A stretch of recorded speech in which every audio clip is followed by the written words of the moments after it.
Plaza? 10-4 dispatcher. Verify address. It's Acer Plaza. Repeat, Acer Plaza.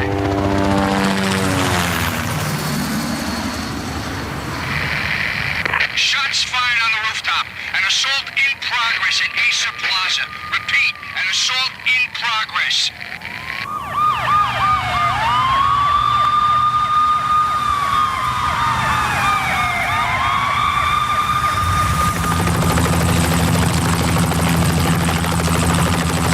It's a war zone down here. 1085 dispatcher. Need additional units. Additional units now. Officer in danger. Officer in danger. 10-5, please repeat. 10-5, all units, emergency. Officer in danger. Acer Plaza. Repeat, Acer Plaza, all units. They were all dead. The final gunshot was an exclamation mark to everything that had led to this point.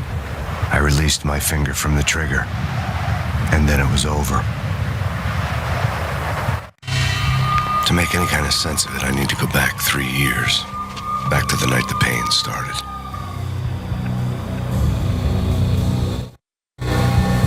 I was still on the force back then. NYPD, Manhattan, Midtown North Precinct, Hell's Kitchen. So when are you coming to work for me, Detective Payne? You'd make me work undercover in some hellhole. Sorry, Alex. Michelle and the baby come first. See? My last smoke. It's bad for the baby. That's you, Max. A regular Boy Scout. See, Alex? Still on for poker Thursday night, right? Like taking candy from a baby. Life was good. Sun setting on a sweet summer's day. The smell of freshly mowed lawns. The sounds of children playing. A house across the river on the Jersey side. Beautiful wife and a baby girl. The American dream come true. Honey, I'm home. But dreams have a nasty habit of going bad when you're not looking. The sun went down with practiced bravado. Twilight crawled across the sky, laden with foreboding.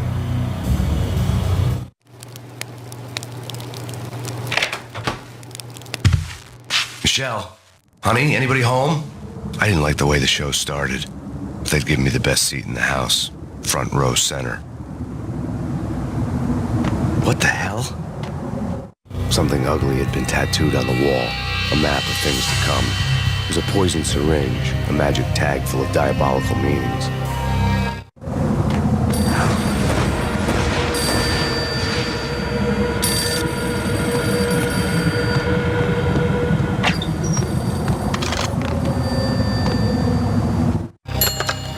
Listen, someone's broken into my house. Call 911. Is this the Payne residence? Yes, someone's broken into my house. They're still here. You have to... Good. I'm afraid I cannot help you. Who is this? Hello?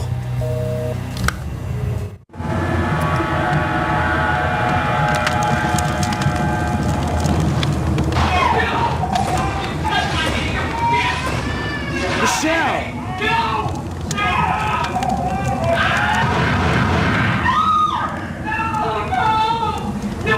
It's coming.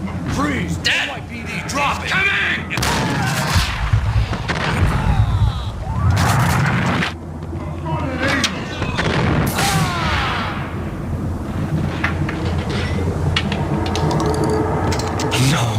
No, God, no, please, Michelle.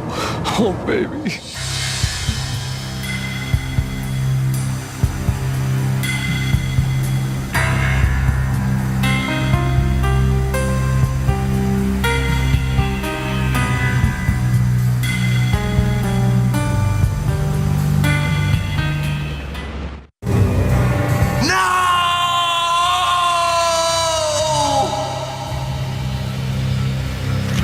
That was 3 years ago.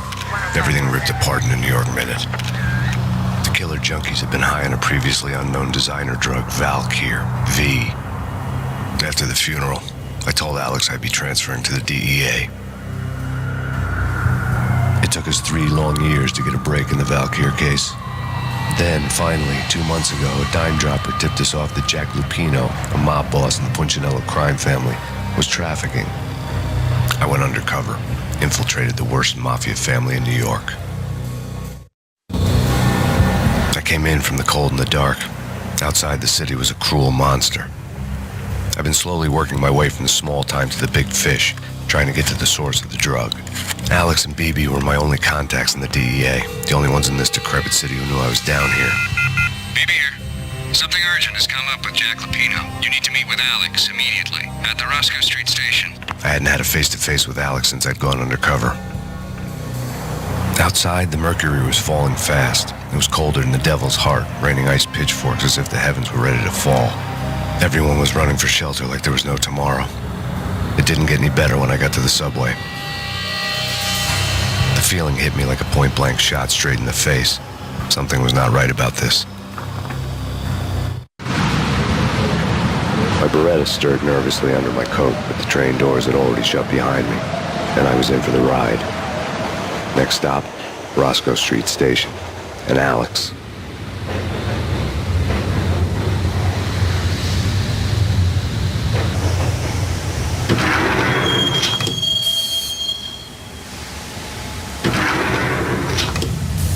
The station was drenched in gloom. Alex was a ghost, nowhere to be seen. I'd have to look for him.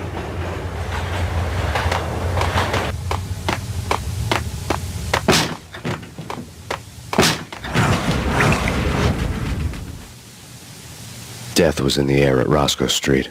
I'd have to find Alex fast.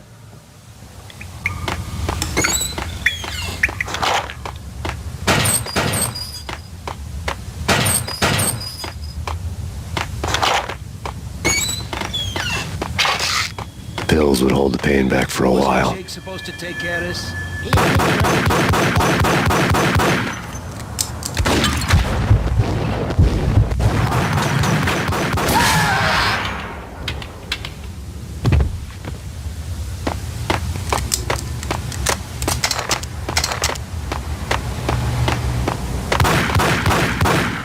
Yeah.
While looking for Alex, I had ended up in the middle of a big-time crime operation.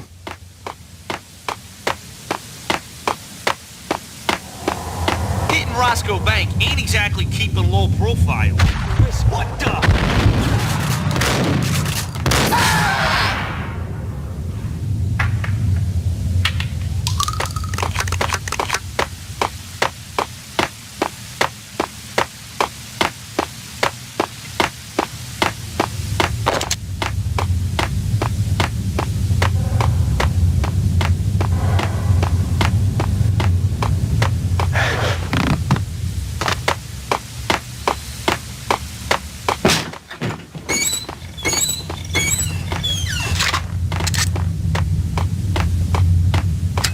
The power to the rail had been cut. I'd have to get it back on to get the train moving.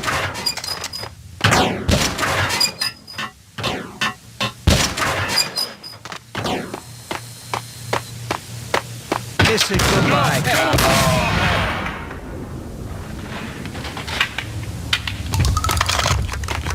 You saved me, man. What's going on here? A massacre. These armed thugs just appeared from nowhere. We need to get help. I can make the call from the control room 1 floor up. Can you take me there? Sure. Sounds good. Follow me.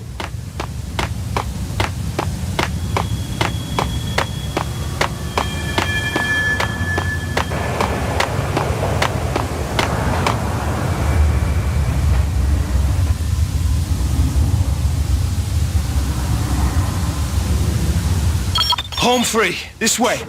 Damn! Look out!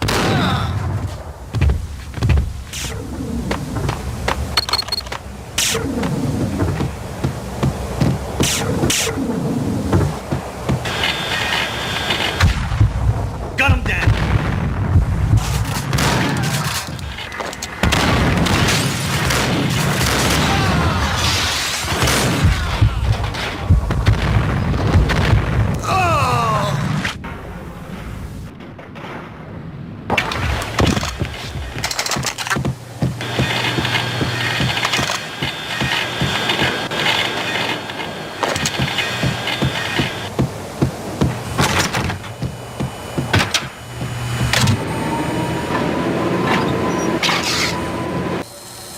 The train lit up like a Christmas tree. The power was back on.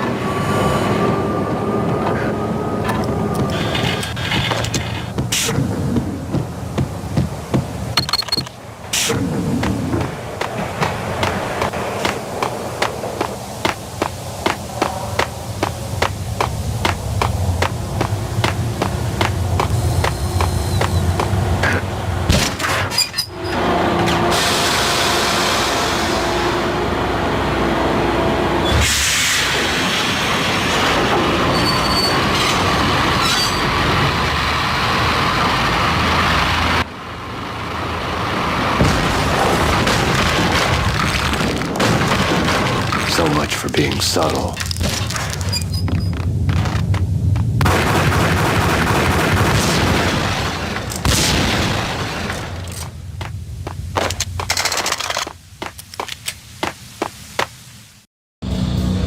The rusty door led to an abandoned part of the station, closed off since the early 40s. Something big was going down in Roscoe Street. Maybe that's why Alex had wanted to meet me here. Maybe not. One way or the other, I was gonna find out.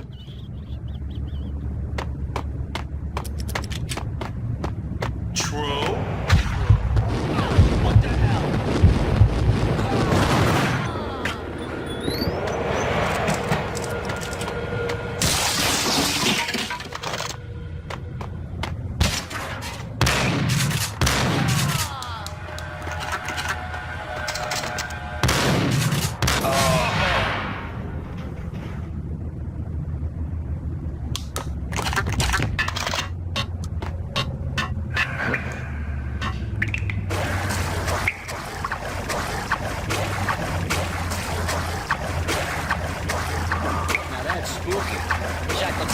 Yeah, spooky.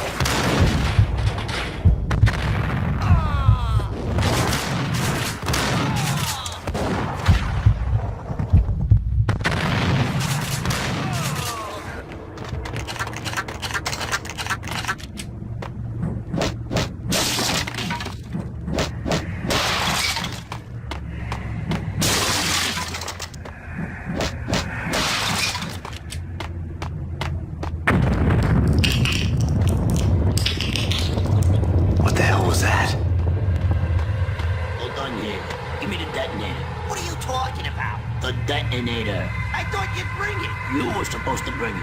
Yeah, right. What the hell?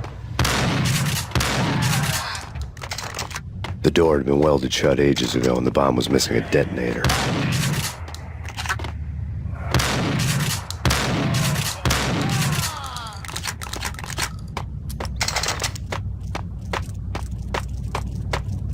Okay, fellas.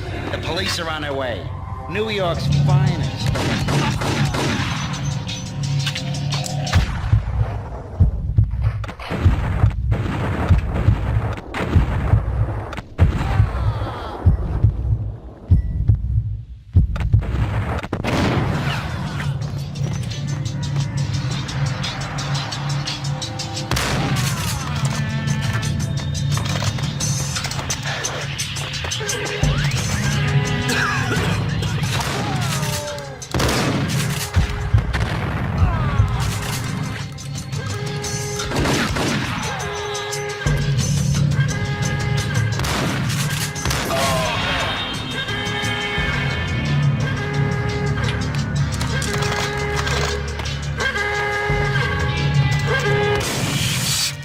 Thank you.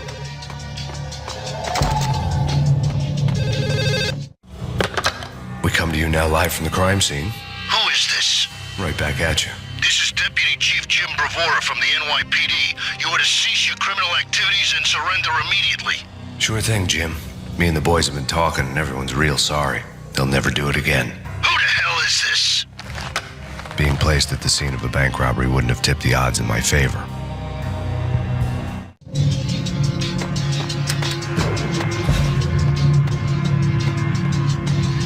The bank robber's score lay on the table. The bank robbers have been after Acer Corporation bonds. The Acer success story had recently been on every channel and on the cover of every magazine.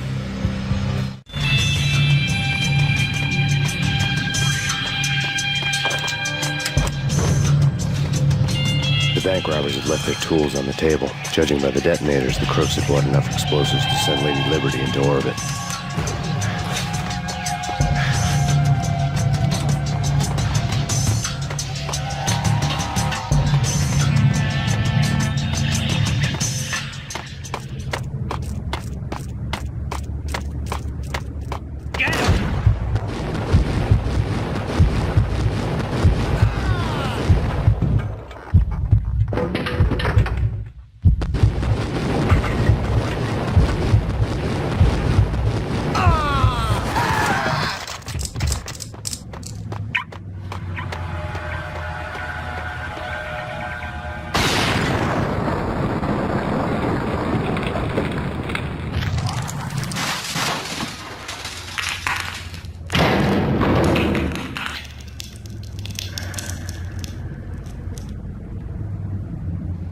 Hold it! Max, Jesus, you almost gave me a heart attack. I nearly shot you. Alex, I'm glad to see you. What the hell's going on? There are more corpses here than at the city morgue. It's an armed robbery. A tunnel job straight to the Roscoe bank vault through the old state wall. Is this why? This is Lupino's gig? This is Lupino's doing? Lupino's men? Really? You sure know how to pick a place? Can you get through? No, it's locked. We gotta get out of here. If it's Lupino, it's... Alex? Alex!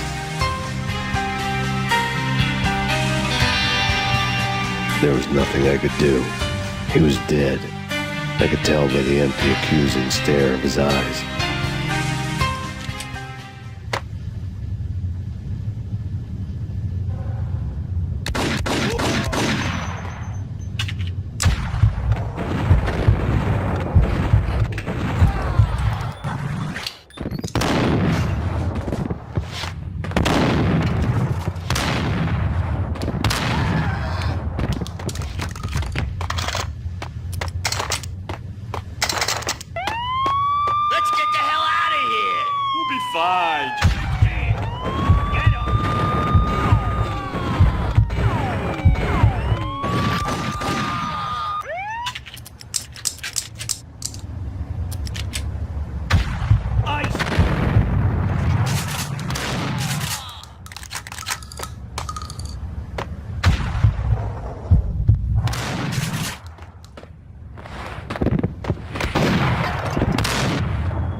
Alex had kept me relatively sane for the past 3 years.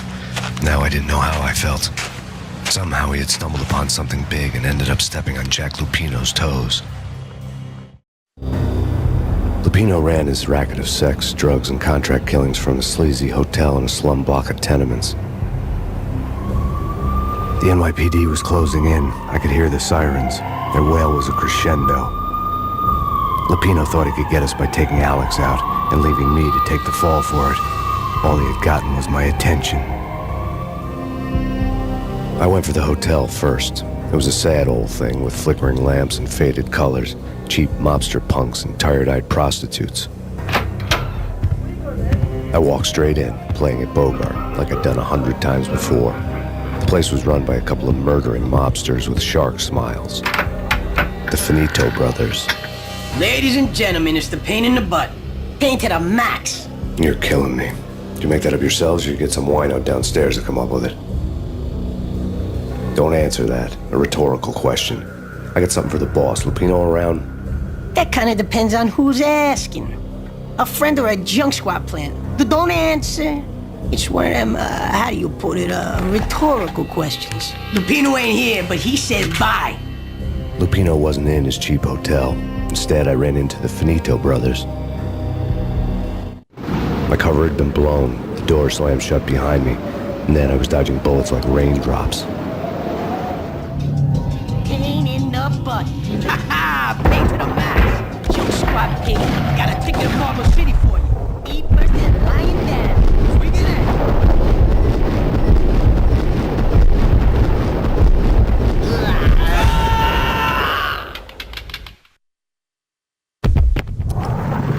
A letter on the desk caught my eye. Bosses! Everything all right? Bosses! I had met Lupino only once. The gangster ran all his rackets through his right-hand man, Vinny Gagniti. Gagniti was a high-strung whiner on the verge of breaking apart, like an overamped Energizer bunny. He had the brains to run the business, but he lacked the balls, always falling short, taking his frustration out on underage addicts and call girls. The V deal goes down at your hotel. Jack's exact words, quote, "Vinny, you're in charge of this one," unquote. Rico Muerte's coming to see it through. Anything goes wrong and everybody's gonna get dead. Goes double for you. Treat this guy real good. Anything he wants, you give him. Don't screw this up or you're finito, finitos.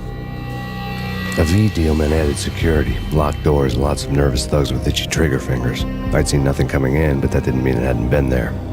Rico Muerte was a regular Kaiser Soze, a spook story told to keep the apes in line. 313.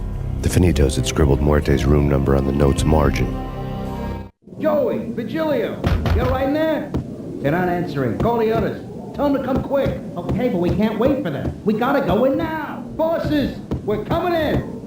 It's Payne!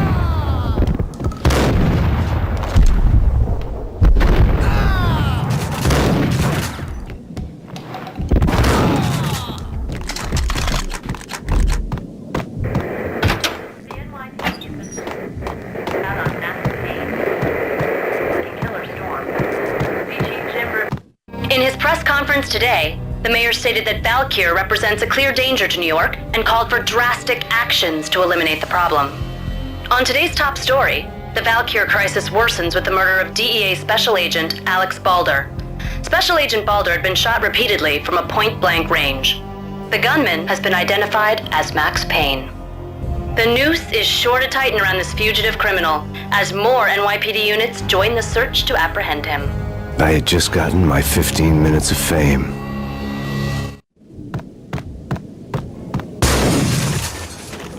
Yeah, something's wrong with the ball.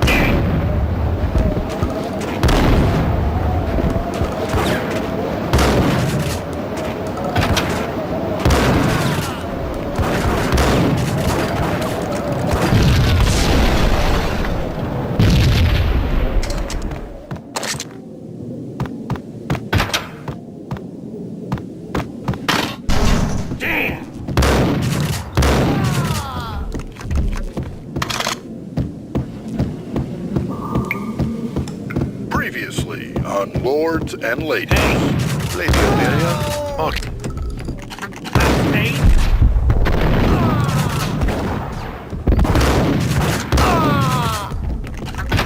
V-head junkies could go off without a warning. I had to be careful.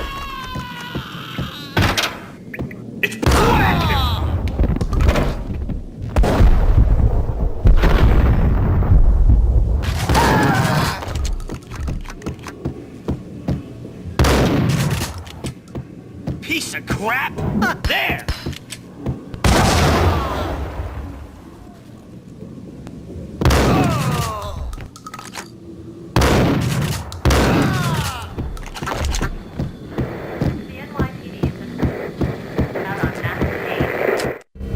Tonight, the city's fight against the nightmare drug Valkyr took a turn for the worse as DEA Special Agent Alex Balder was found brutally slain at the Roscoe Street subway station.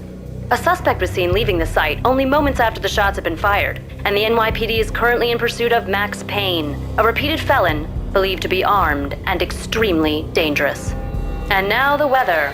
The worst winter storm in recorded history continues to pound the city.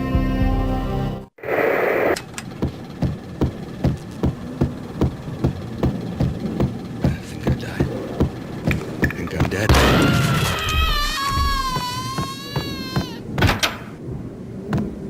Get him!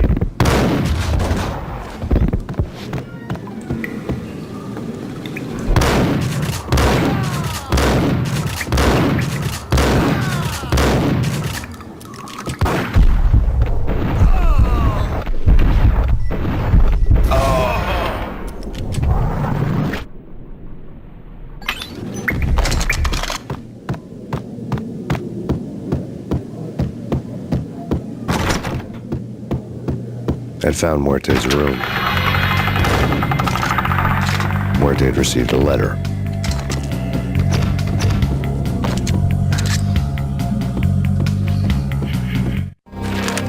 Our investigation had turned up nothing to link Angelo Punchinello, the head of the Punchinello family, to Valkyr. All tracks had ended with Jack Lupino. The letter in Muerte's room was signed by the Don himself. It was the first hint that the Kingpin knew what was brewing inside his syndicate. The trouble you got into after the Chicago screw-up. The Punchinello family bailed you out. You have been waiting for a chance to pay us back. One of our trusted boys has a monkey the size of King Kong on his back. And we need your special skills for backup on a major deal. Collecting evidence had gotten old a few hundred bullets back. I was already so far past the point of no return I couldn't even remember what it looked like when I had passed it.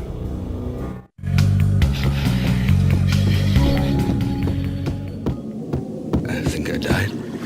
Hey,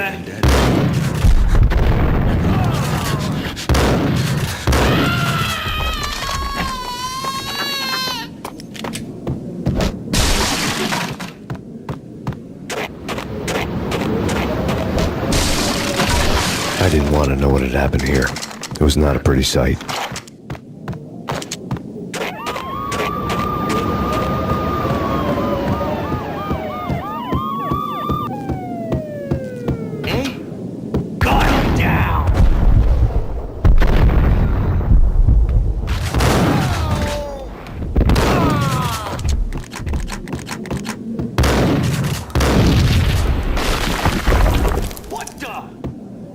Told you. God damn.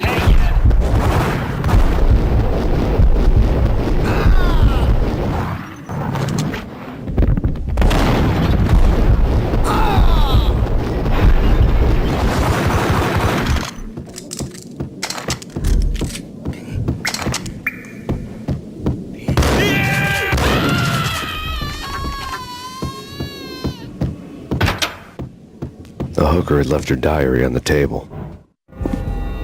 The diary belonged to a hooker named Candy Dawn. The read would have made a vice cop blush.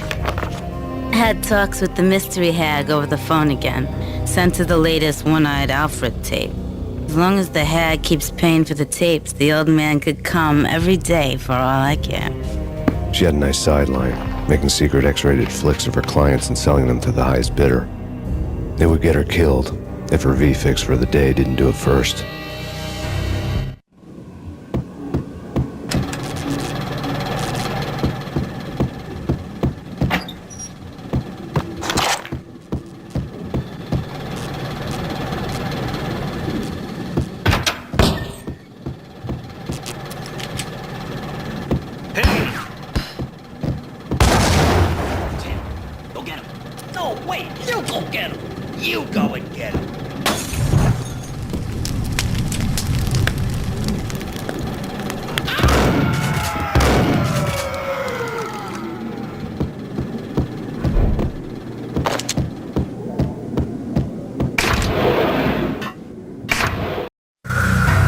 The old service elevator rumbled down to the bowels of Jack Lupino's hotel.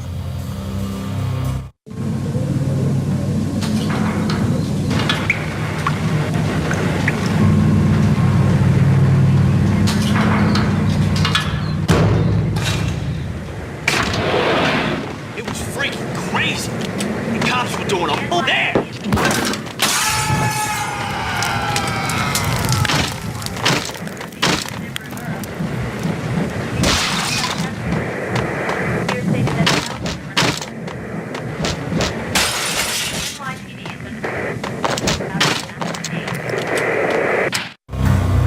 A winter storm warning is in effect in the whole tri-state area, as both freezing rain and heavy snowfall continue. Many roadways are already closed, and people are advised to stay indoors. The severe blizzard has ravaged New York for 3 days now, with no end in sight. We had been snowed from the start in the Valkyr case. The forecast said there was plenty more where that had come from. But the snowbound city was on my side. Less chance of innocent bystanders getting caught in the crossfire.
Exhibit number 1, a newspaper.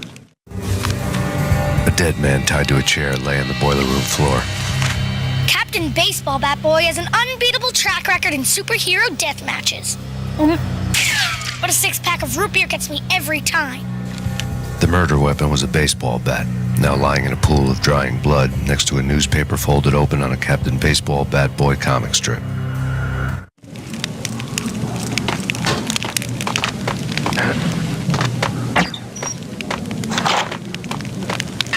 Take vampire movies. Why are they always set in L.A. or Mexico? Gun them down.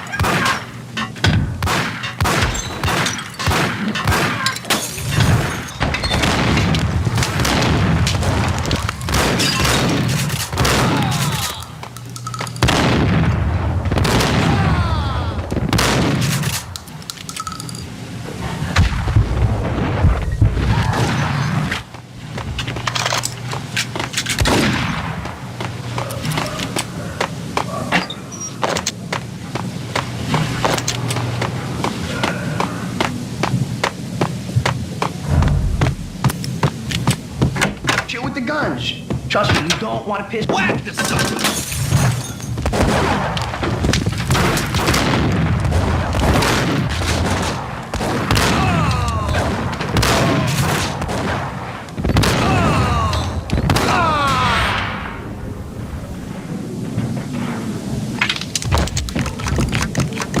A lifetime ago, this would have gone down as a narcotics arrest.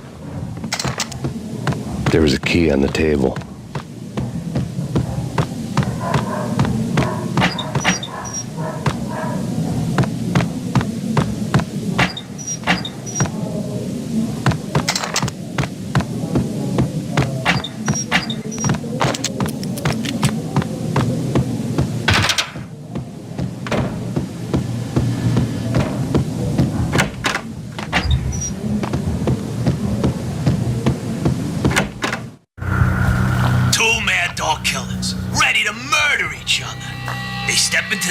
Room.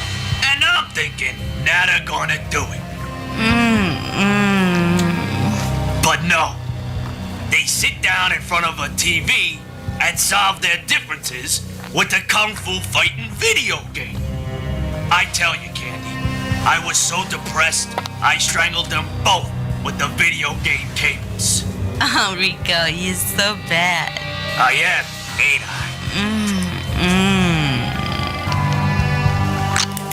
Rico Muerte, big-time hustler. Who the hell? It's that cop. Muerte went for his gun.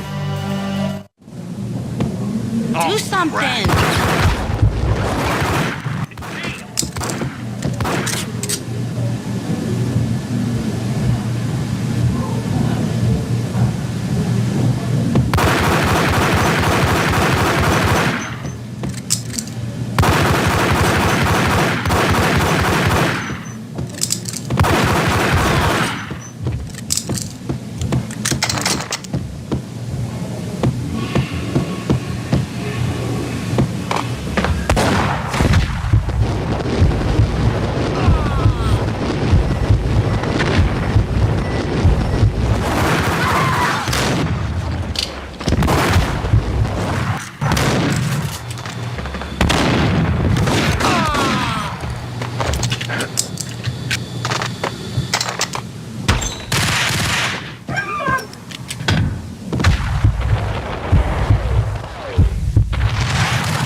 The antique switchboard was still in use. There was an old telephone switchboard in the back room of the reception area, the kind that made phone tapping child's play. It wasn't hard to picture a fat pimp sweating with headphones on, listening to his hookers talk dirty and fake orgasms over a web of party lines, the blood veins of New York. Right now, there was a different set of moans and groans going on. Boss, Gunidi, this is Max Payne. He came, started capping us. He killed... Are you freaking kidding me? He's just one lousy cop. You better be freaking kidding me. Whack him. What's the freaking problem? Hello? Answer me. Hello? The word was out. A deadly virus released into the city's corrupt circulatory system. Something wicked this way comes. Max Payne at large.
Turn around, walk away, blow town. That would have been the smart thing to do. Guess I wasn't that smart. Lupino's tenement buildings were a seedy hangout for all kinds of sleaze. A liquor store, a pawn shop, a laundromat full of mobster bookies and loan sharks. The list went on. The how and why of it was a mystery to me, but they knew I was a cop. They knew I was coming, and they were going to get real trigger happy about it. I got to see Lupino's hangout all lit up. A bomb went off, turning snow into liquid gold. A pillar of fire lifted the remains of a car straight up into the air. The flames were highlighted on the hood of a black Mercedes-Benz as it coasted down the street real slow, as if the driver didn't have a worry in the world. I got a good look at the man riding shotgun. It was Vladimir, the head of the local Russian mob, the fly in Don Punchinello's soup. The ringing in my ears was the sound of a mob war being waged.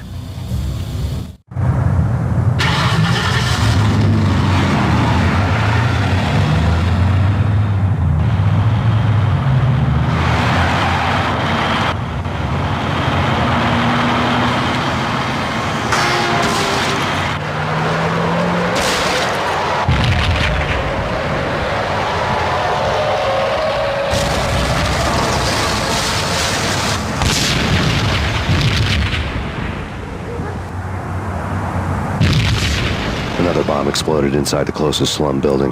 It was a lucky break. The goons inside were spooked, but luck always came with a price tag. More bombs could still be ticking inside, and the cops would already be on their way. Jack Lupino's suite was on the top floor. At least it used to be, before the explosive makeover. I don't know, man. What the...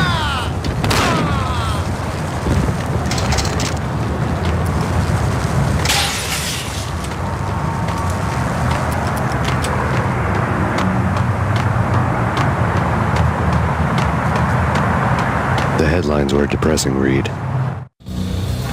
The headlines were screaming bloody murder. The storm was a screaming duet with the approaching prowl car sirens. It was all a scream when you were down for the count and wanted for murder.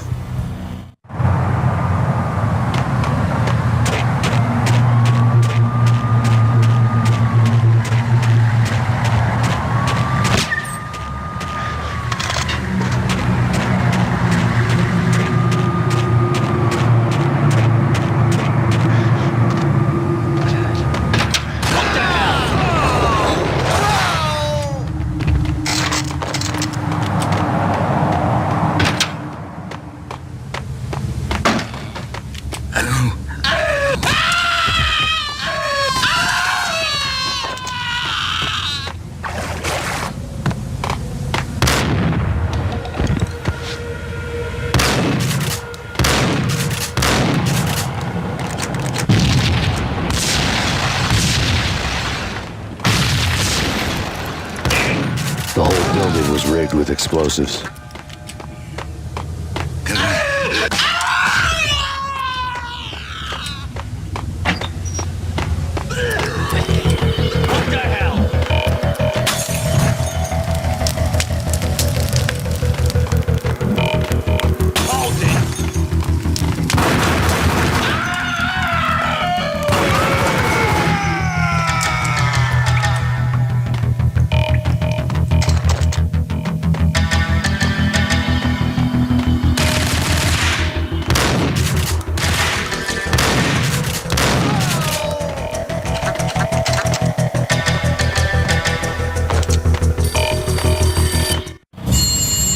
Beaten-up phone in the entrance hall was ringing.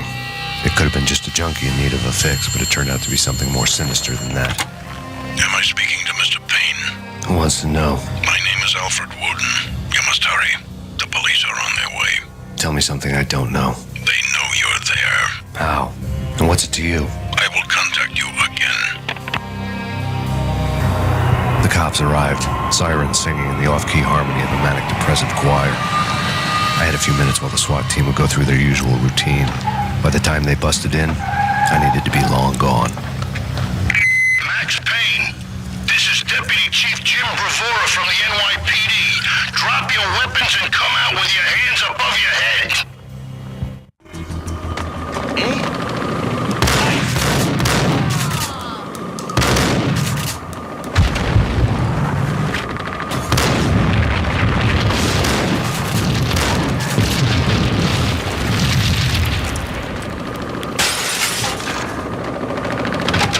Someone had left a letter on the counter. There was a key on the shelf. Suddenly it all made sense. The bombs, the Russian mob boss making an appearance in person. Gagniti was his usual self. All talk and no walk. After our hit, the Russian has only a couple of guns left, and they can be bought. There's no freaking way he has the guts to try anything after that. As it turned out, the Russian had plenty of guts. One thing he could count on. You push a man too far, and sooner or later he'd start pushing back.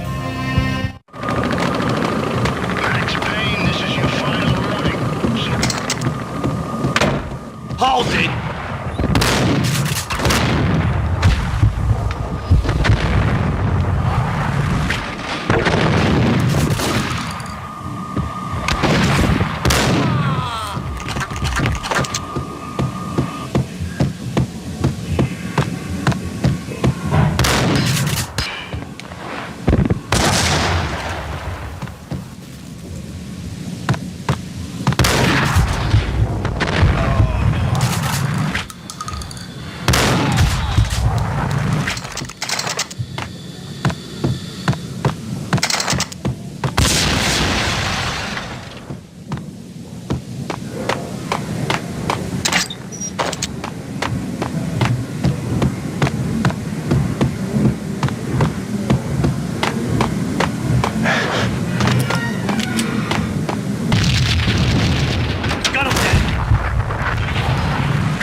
bombs that destroyed all the stairs up to Lupino's office.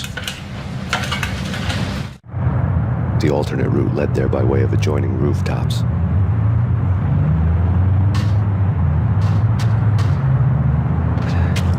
It's never been...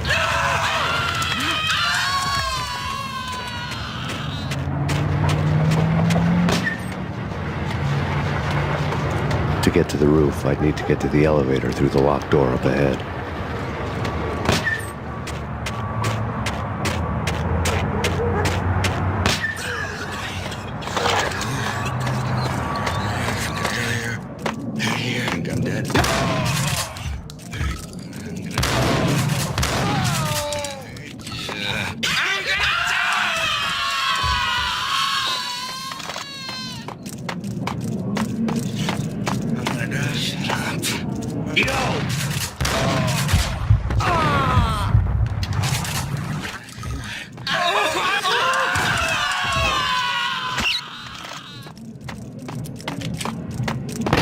No, don't shoot. You know the clowns at the laundry? Me?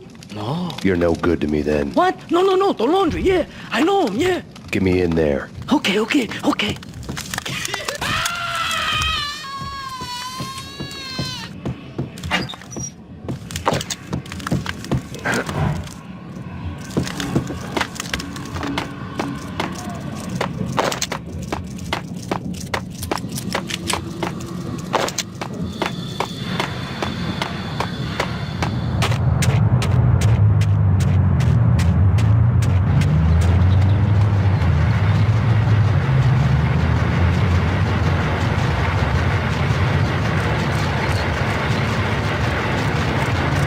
Me, open up. Let me in, quick. Not so fast. The password. John Woo. Come on. Okay, John Woo. All right. Come right in. It's a trap! It's Payne.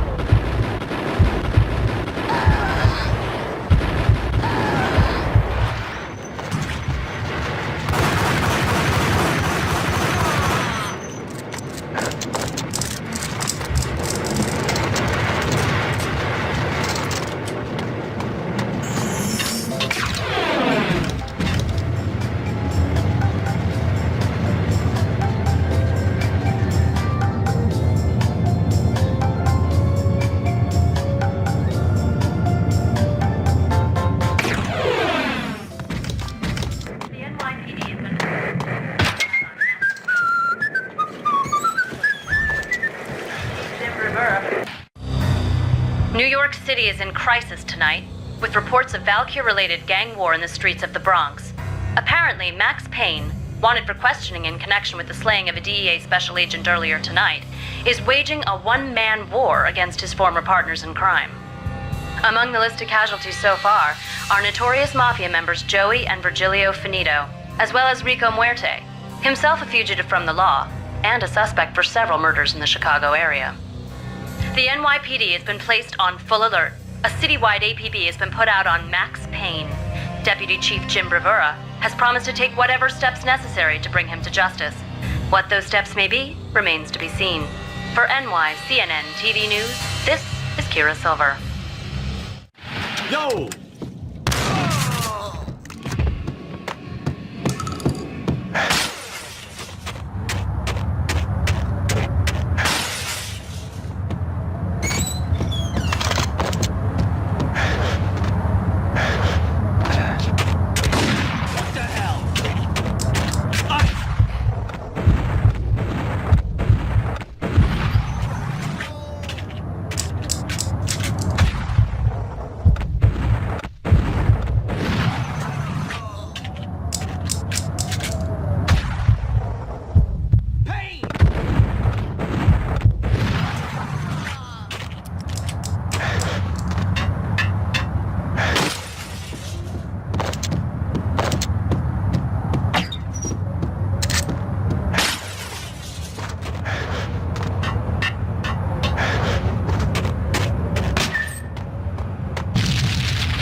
Red, blue, or green? It's always red or...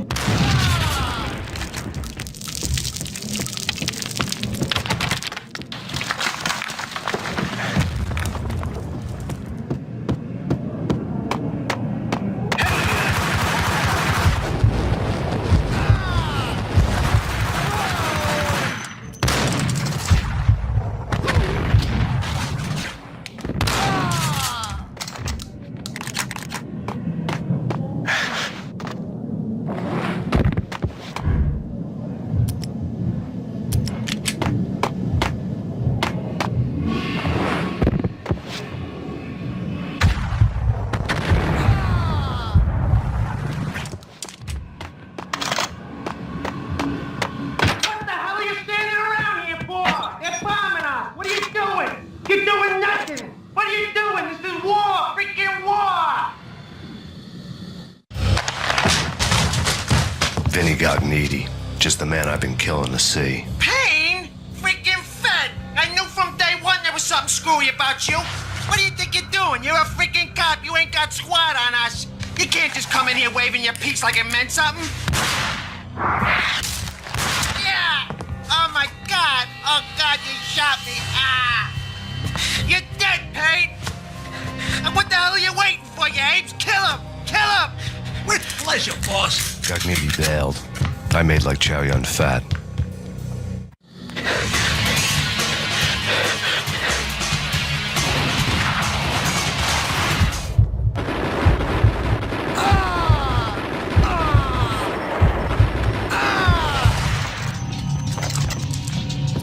A crumpled letter. The letter was addressed to Don Punchinello, but Vinny had never had the nerve to finish it. Jack's gone voodoo. Just the other night, he shot Dino because he wanted to see what his brains looked like splattered on the wall. He's a freaking mad dog. We're running out of men and business fast. Gognitti had been living in mortal fear of his boss. Jack Lupino was a psycho. Lay on Gognitti's desk. Vinny Gognitti was running scared. He could run, but with a bullet in his stomach like a broken bottle of Tabasco, he was quickly running out of time. He knew where his boss was, and I wanted to square things up with Jack Lupino. Gognitti would be moving fast. I don't know about angels, but it's fear that gives men wings.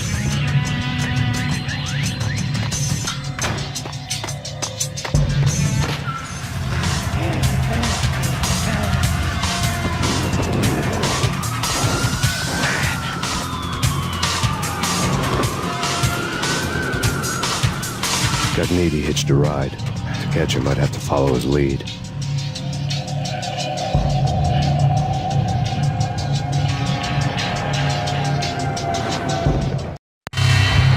This was my second train ride of the night. The way it started didn't promise anything better than the last one. Freezing wind tearing at my face like sandpaper and razors, ice hard and slick under my hands and feet, and somewhere in the background the wail of sirens, the city howling after me. New York sped by and fast forward. Dark rooftop water towers and a dead forest of antennas and chimneys, all a blur. When the train he was riding slowed down, Gognitti made his move.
It's Payne! He's coming down the stairs! Shoot the bastard!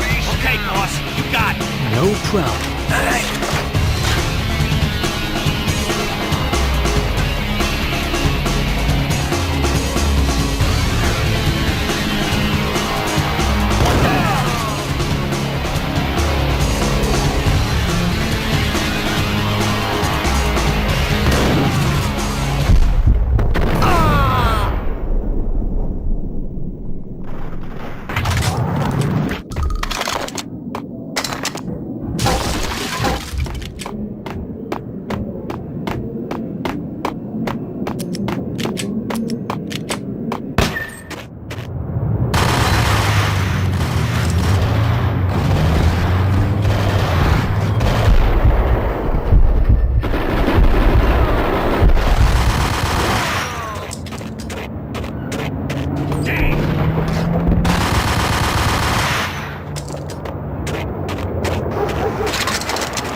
has nowhere left to go. We are very close to capturing him. You'll get a full statement then. Right now, I've got better things to do, ma'am. That was Deputy Chief Jim Bravura from the NYPD with no further comment at this time. Apart from his suspicious food habits, I figured Bravura to be one of the good guys. Fate had just dropped us on different sides in this. But when it came to capturing me, he was way out of his league. I had already ditched the cops a couple of rooftops back. For now. He's coming! I can hear him! Whack!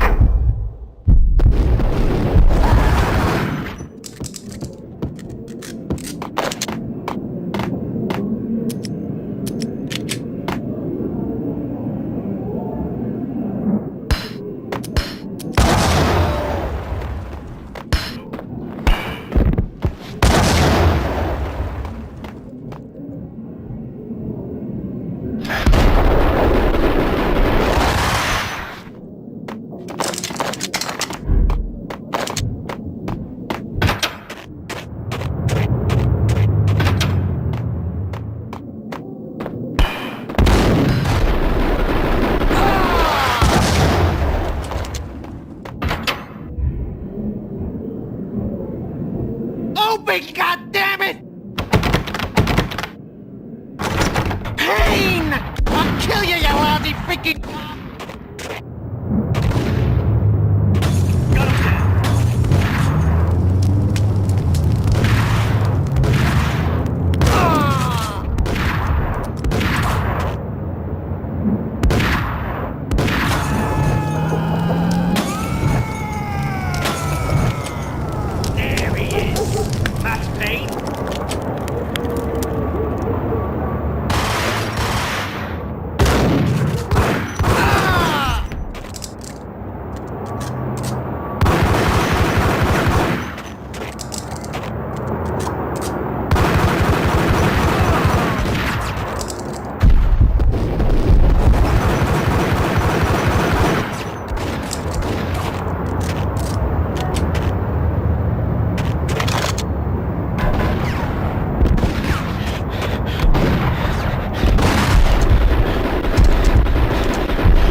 Gagniti ran out of steam in a dead-end alley with steam boiling out of the sewer grates like all the fires of hell were burning high beneath us.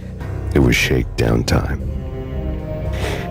Where's Lupino? Screw you! Bad start, Vinny. Police brutality! I rate pretty high on that. You can't just hurt me in cold blood! Just keep telling yourself that.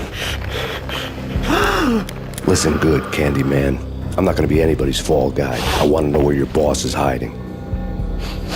There was no glory in this. I hadn't asked for this crap. Trouble had come to me in big dark swarms. The good and the just were like gold dust in the city. I had no illusions. I was not one of them. I was no hero. Just me and the gun and the crook. My options had decreased to a singular course. I'll tell you, just don't hurt me no more.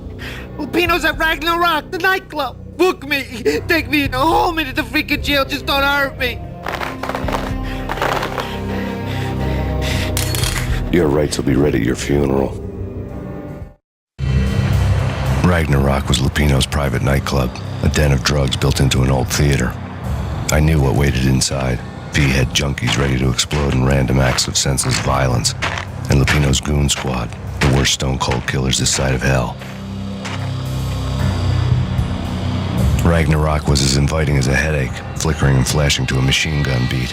The belly of the nightclub was a gothic theme park that began with bondage games and led to the nasty stuff from there. As subtle with its dark message as a cop killer bullet through the heart, like father, like son, just like Jack Lupino.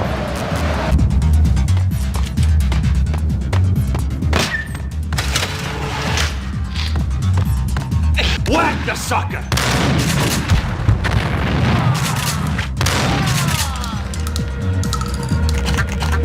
The book had never been a bestseller.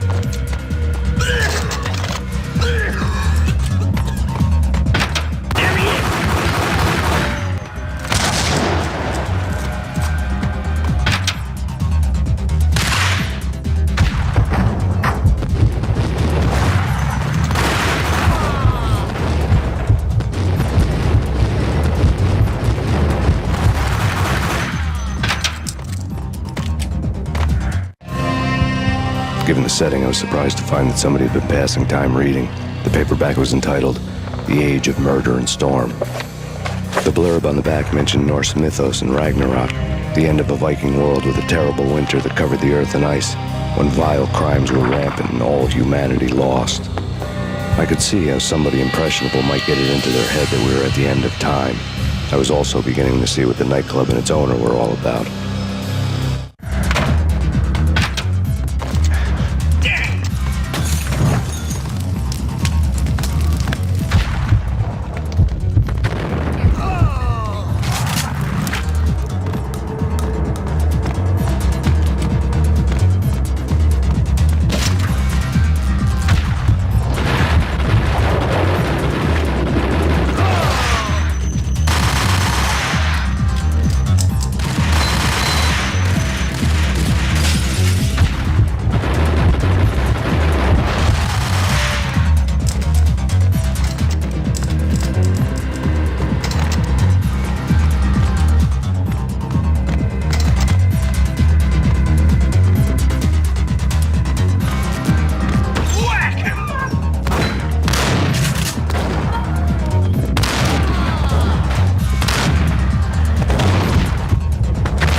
Books on the occult had been piled. The room was stacked with light reading, such as Necronomicon, Witchcraft, and Paradise Lost.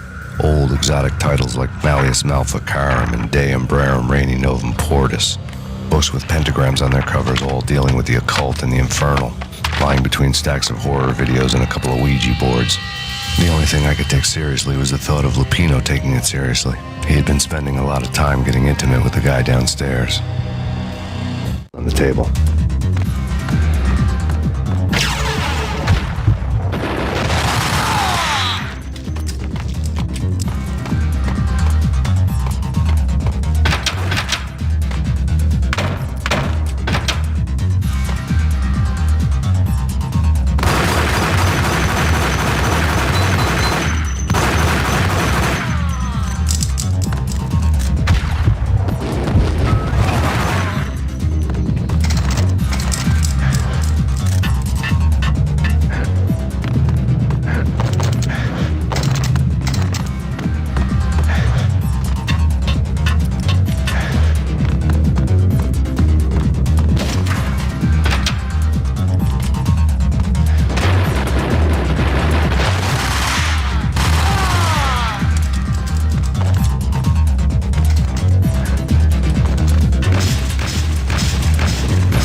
backstage area led to Lupino's inner sanctum. The hot air inside was like an invisible wall, thick with incense and something else, a sickly sweet smell that made you gag. This was the rotten core of the Big Apple. Lupino lurked somewhere ahead, like a spider at the center of his web, waiting. The vapors in the air started to make my head swim. Torn pieces of a letter lay scattered on the sofa. Punchinello had threatened Lupino in writing. The note had been torn to pieces, bloody fingerprints all over them. Don't want you to think that one of my boys is not playing with a full deck. Shape up, Jack. We are running a business here. I'd hate to send the trio to strong-arm you.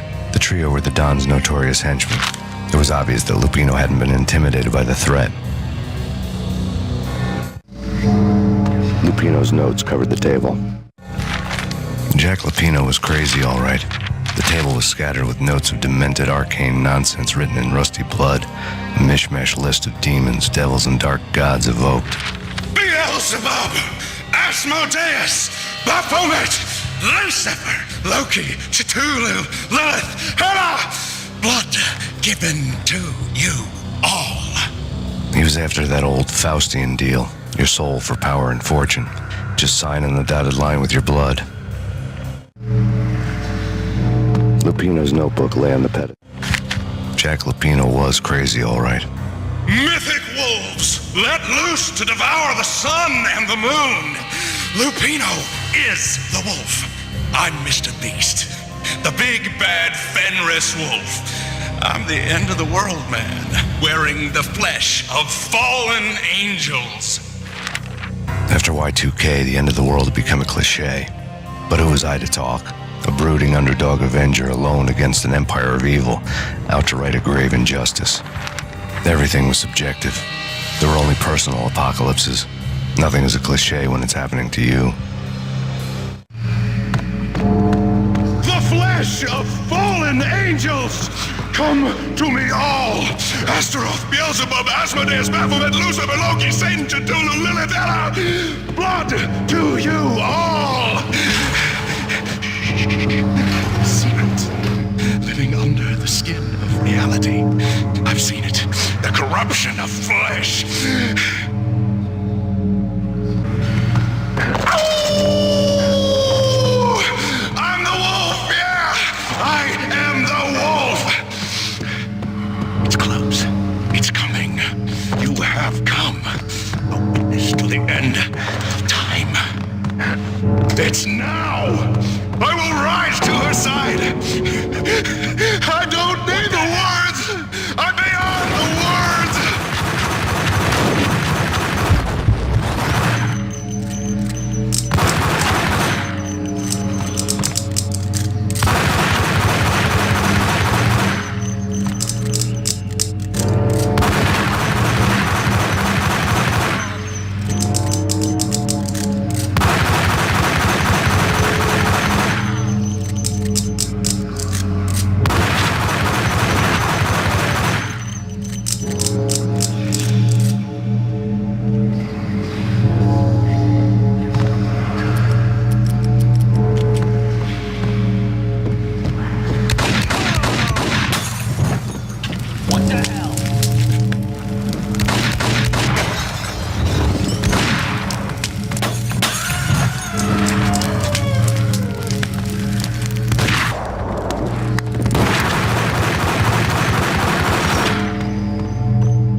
There'd have to be a catch in it somewhere, and this one was the Empire State Building of catches. Lupino was pumped up and dying to go 15 rounds with a mutant alligator. And then he started this spooky monkey talk, straight from a bad dream. Mine. I have tasted the flesh of fallen angels. I've tasted the devil's green blood. It runs in my veins. I've seen beyond a world of skin, the architecture of blood and bow and arrow. Death is coming! She is coming, and hell follows with her. This is the twilight winter. I am ready to be her son. Her time is now, and all who stand in her way must die!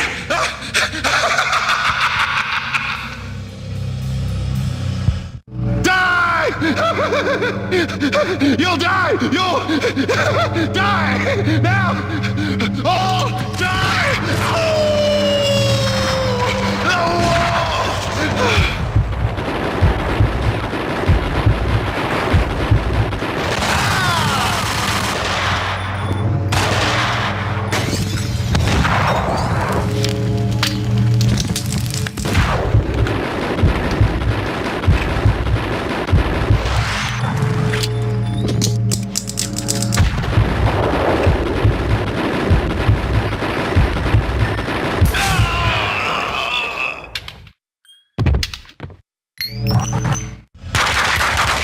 Finally went down. I wanted to make real sure he'd stay that way. V was a bad monster. Turned them into friggin' zombie demons from outer space. I think he's dead already. Huh? And that's when it happened. But dead or not, you've got the wrong guy. In stepped this knockout femme fatale holding a gun to my face. I returned the favor. Lisa Punchinello. Lisa Punchinello was the Don's wife. Mona Sachs, Lisa's evil twin. Your safety's off, evil twin. You might hurt someone with that gun of yours. Lisa's the damsel in distress. I'm the professional. I'd blow you away without batting an eye. Sure, and you can check out my credentials splattered all over this joint. Jack couldn't have framed you, not the state he was in. We're after the same slime bag. Angelo Punchinello's the one who murdered your friend and framed you with it. You know this for a fact. I've got my sources. I don't have a clue these days. I just shoot them as they come. Who put a contract on the archfiend? This one's mine. I hate the guts of that sadistic wife-beater. Why not pool our bullets for this one? I thought you'd never ask. My finger was starting to twitch. How do you like your whiskey? I'm easy, as long as you don't try to slip me a Mickey. You're a real angel, Max. It was good stuff. Tasted sweet as honey going down. Nothing personal. Can't risk you going berserk and getting Lisa killed.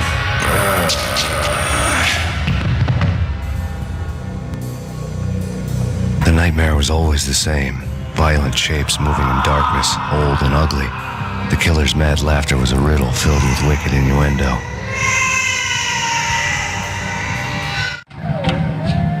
Somewhere, the baby was crying.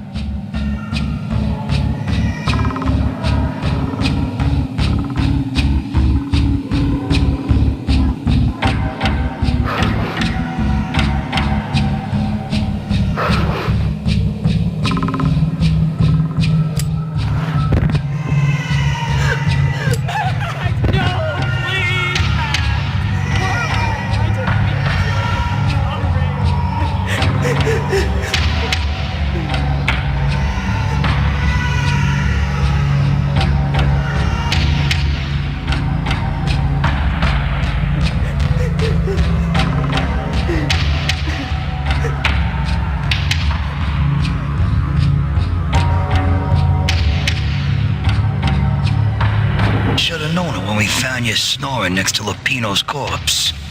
A comedian, huh? The pictures were filled with good. Alex and I had a few moments of glory between us. Crime-fighting comrades, the best in NYPD DEA collaborative team. Good-hearted macho bullshit like that. I would have given anything to have him here as my backup. No such luck. No luck at all. Old times. Michelle looked at me from the photo. The Payne family. Happiness captured in a Polaroid moment. I had thought it would last forever. Till death do us part. I didn't want to think about it. As long as I didn't, it could never happen. But I had broken my own rule. The thought had already slipped in. Fear was rusty needles poking at my brain. Cold and scaly, it slithered down my chest.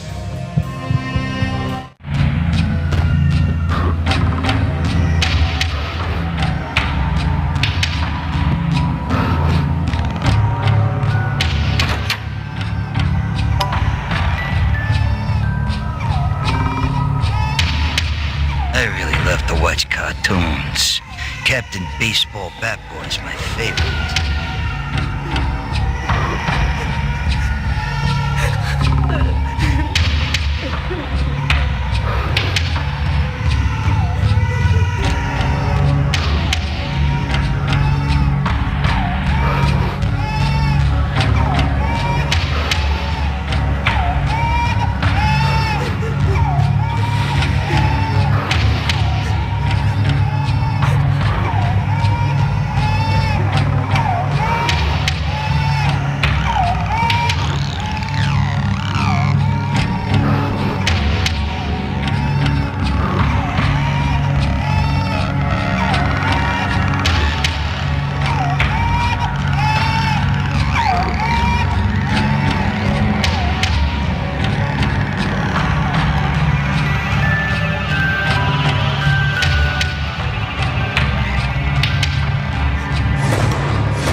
No, please, God, no.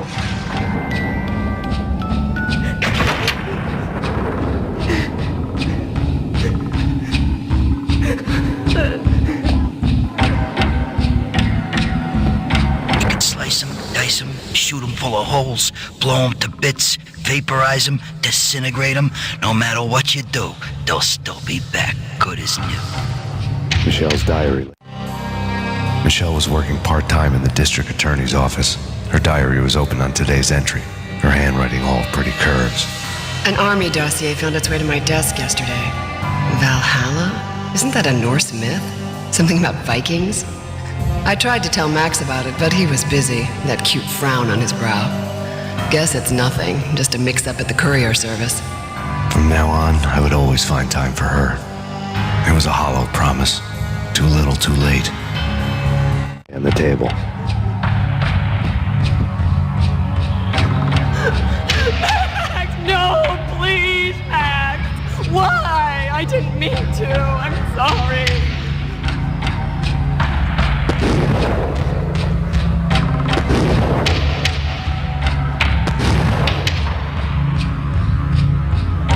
Murderer! You killed her! Nothing like that ever happens in the real world.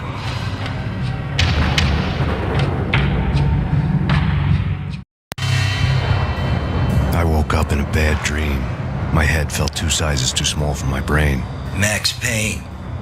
I envy your name. And the killer was smiling. Pleased to meet you.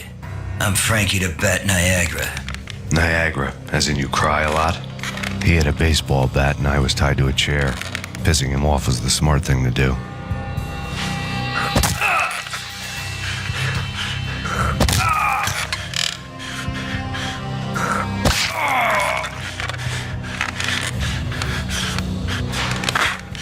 Nothing wrong with a little laugh now and then.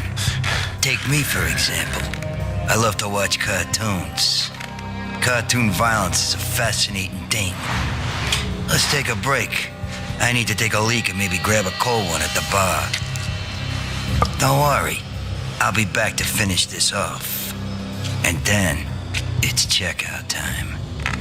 You play, you pay, you bastard. He swaggered out, and the door clanged shut behind him, locks clicking into place. Everyone makes mistakes. Mine hadn't been to crack jokes about the goon with the bat. He'd have cracked my skull regardless. It hadn't even been to trust a girl with a gun. I had blindly gone after the first bad guy on my hit list when I should have been aiming further up the ladder, at the head of the Punchinello family. I couldn't bring myself to be pissed at Mona. Guess I had a soft spot for her pretty face.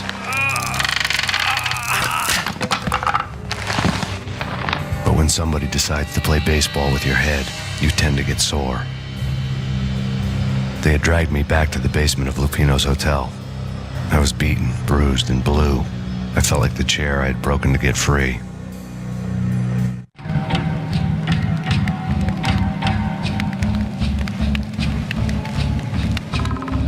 All I had was Niagara's bat, sticky with my own blood. Without a gun, I'd be no match for Frankie's men. I'd have to play hide and seek with them. It's Frankie's turn. What the hell?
another newspaper caption for a murder scene.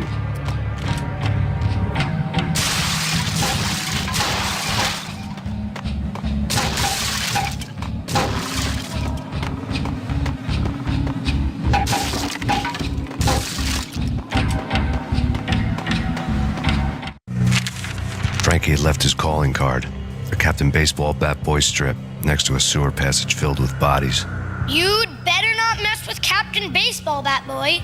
Even my arch enemy, Bicycle Helmet Girl, swoons at the sight of me. Aha!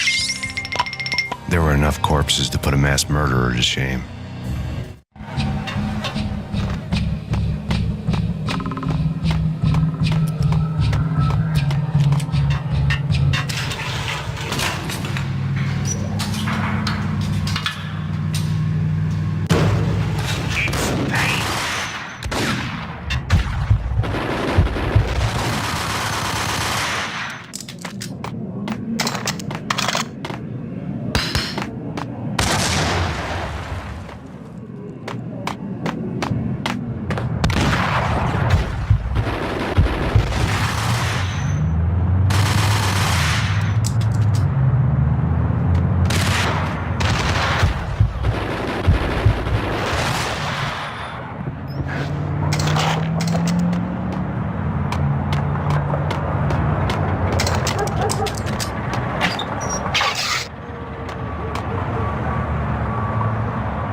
Things were fast going from bad to worse.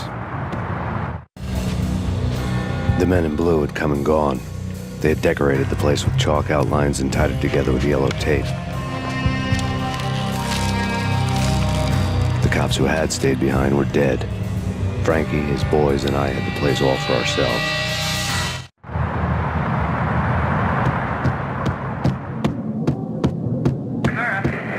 Just forget about it. Just forget about it. Hey, just forget about it. That crazy witch, you should have heard her. She was a real scream when the boys caught her trying to cap the Don. Oh, that's friggin' bad. To the trio?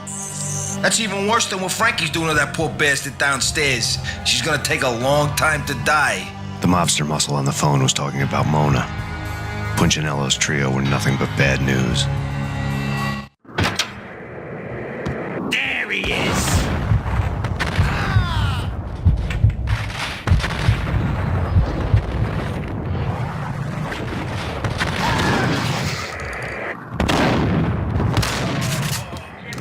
More evidence that Punchinello didn't like me much. The fact remains that all the victims so far identified in the Ragna Rock shooting have been known criminals, many of whom had large doses of V in their blood.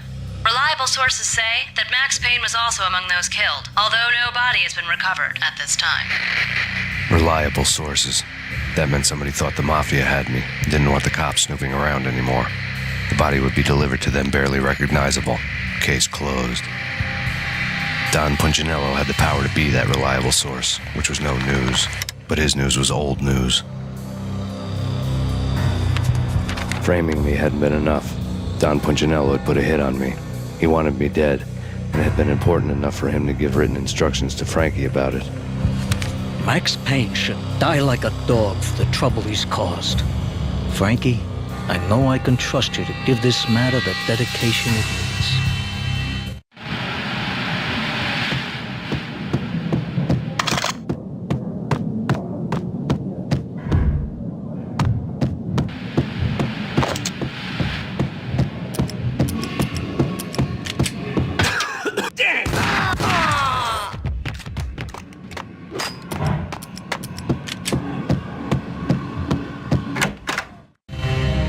The hotel bar was fast developing quite a history. True to his words, Frankie was there, having a beer. Jesus Christ. How the hell did you get loose? Got bored waiting. Thought, what the hell, we could just as well finish this here.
You've been a lovely audience.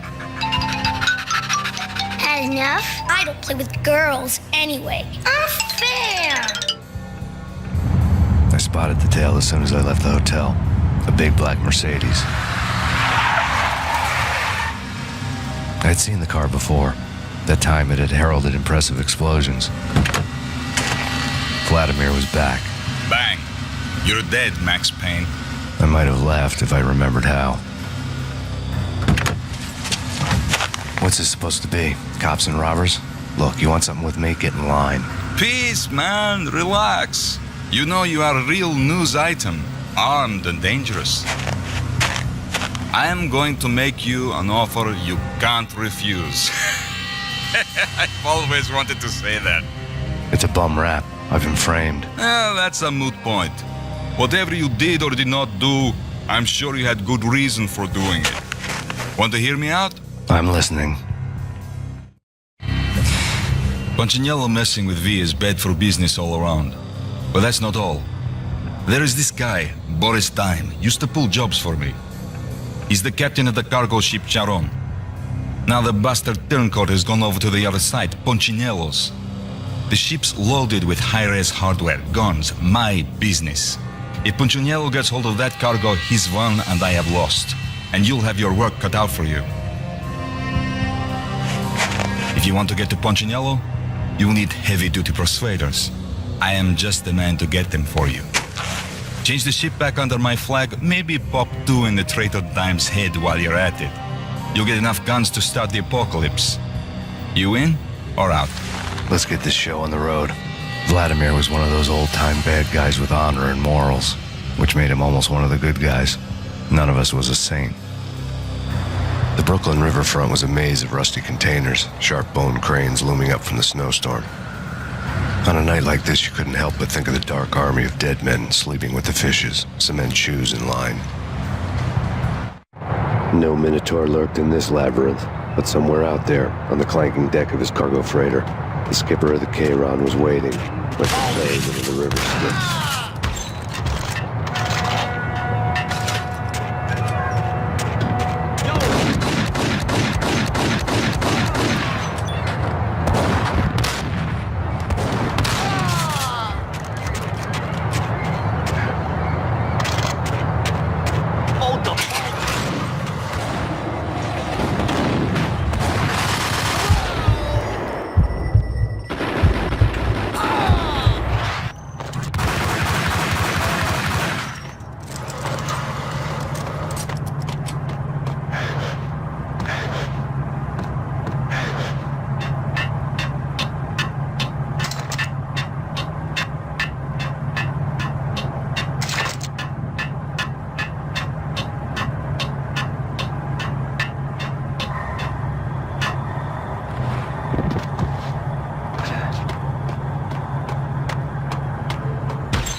Muerte?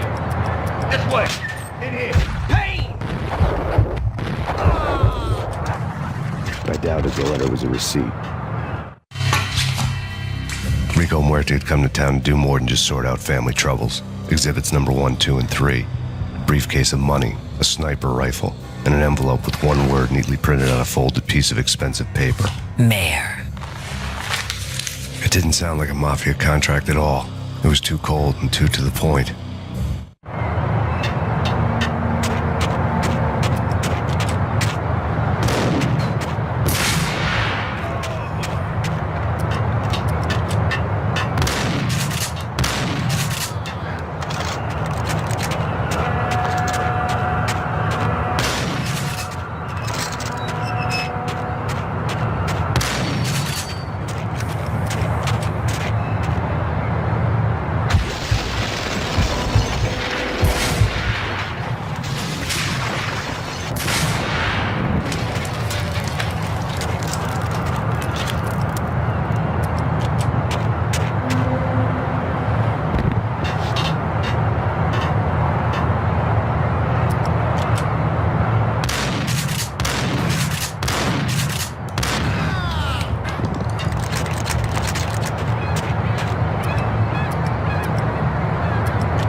found Boris Dime's ship.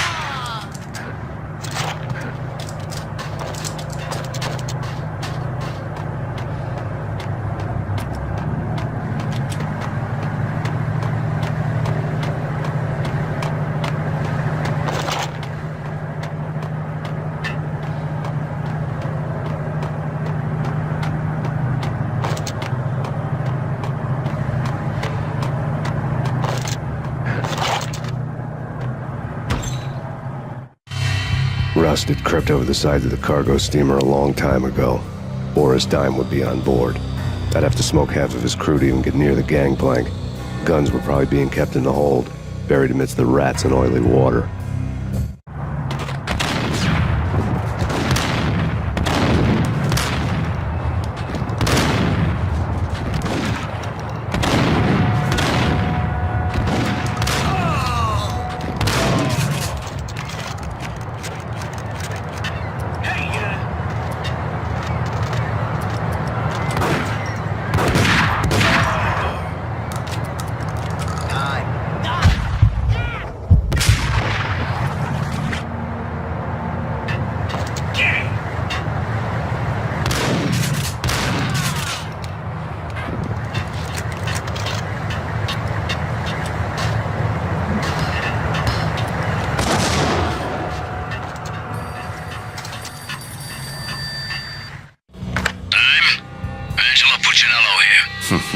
Angie, tell me, how much did Dime cost you? I bet it was more than his name. Max Payne. Right the first time. You're dead, punk. You sure you're not confusing me with Boris here? But you are right, of course. Pretty soon we should get together and have a talk. You son of a... Pissing Punchinello off was a dangerous game, but when people get mad, they make mistakes. I should know. That's where I wanted Punchinello, mad enough to trip over his own feet, preferably into a grave. Dime! Dime!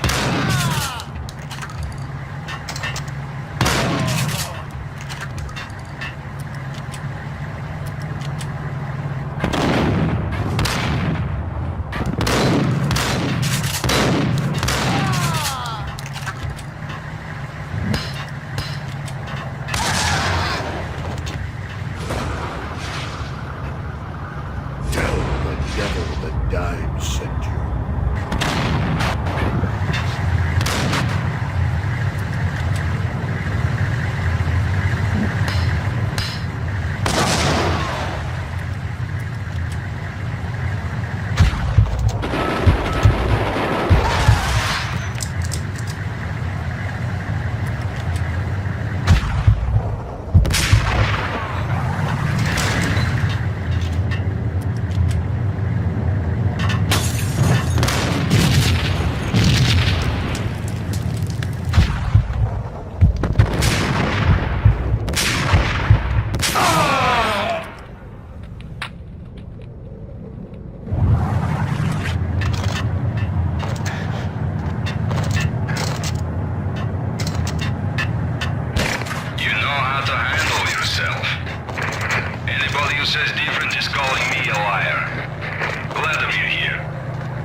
Did you get everything you need? Check. I owe you. Anything you need. This is my solo. When I'm through, Punchinello won't be anybody's problem anymore. Clear as vodka. But anytime you get between a rock and a hard place, just whistle. This could be the beginning of a beautiful friendship. You really get a bang out of this big-time gangster act, don't you? Even with all this firepower, I figured I couldn't get to Punchinello at his manor. I could only hope that he wouldn't pass a chance to hear me beg, to see he's won.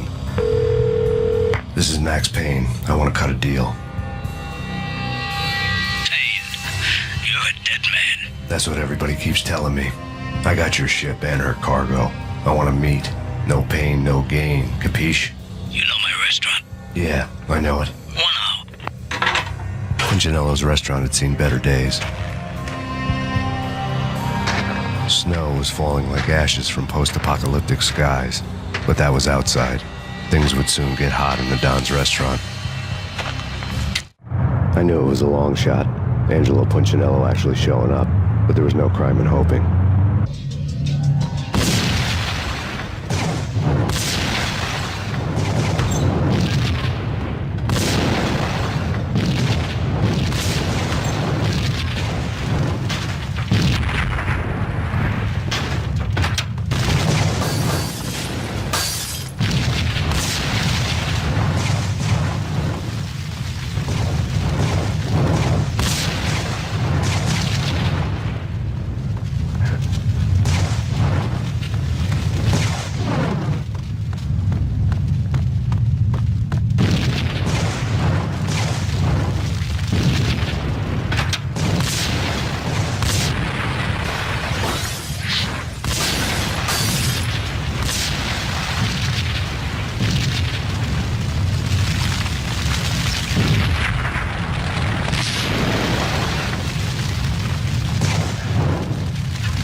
Punchinello was burning to get me.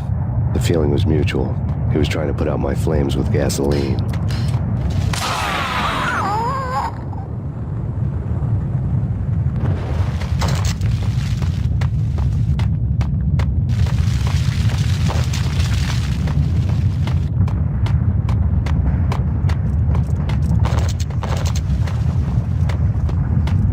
The mobsters have been guarding a real treasure. The way out of this disco inferno.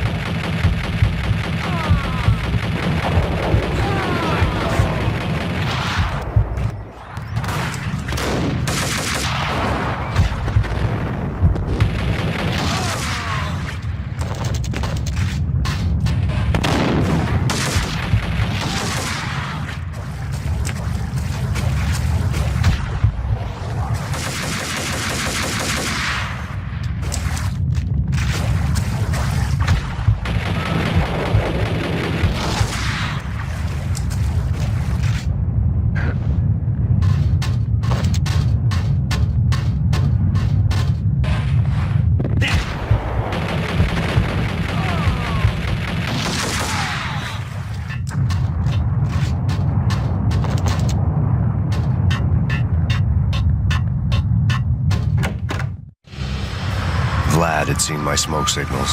The Mercedes was revving to go, almost drowning out the Banshee well of the sirens. You coming? We'll drop you off at the Punchinello Manor. Sounds good to me. When this is over, look me up. I could use a professional like you. I'll keep that in mind. The night groaned with cold.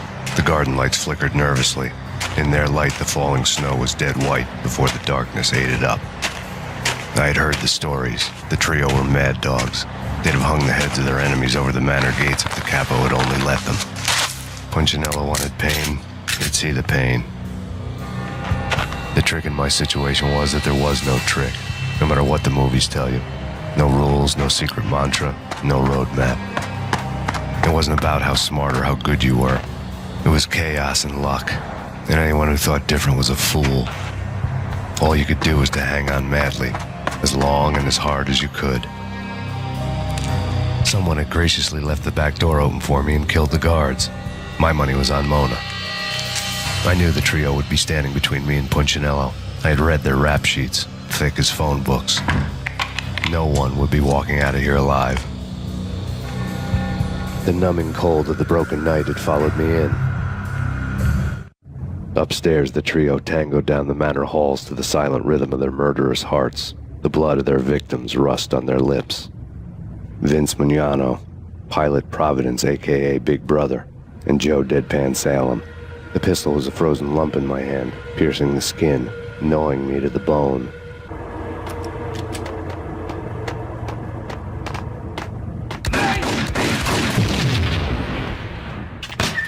In death, the thug... Someone hadn't enjoyed the Don's hospitality. Someone with a flair for the dramatic. Someone who had let herself out of a locked cell and past a couple of armed guards. My thoughts were on Mona again. I could only hope she was a good enough gambler to walk away while she was still winning, before she'd run into the trio. Been promoted to messenger. There he is.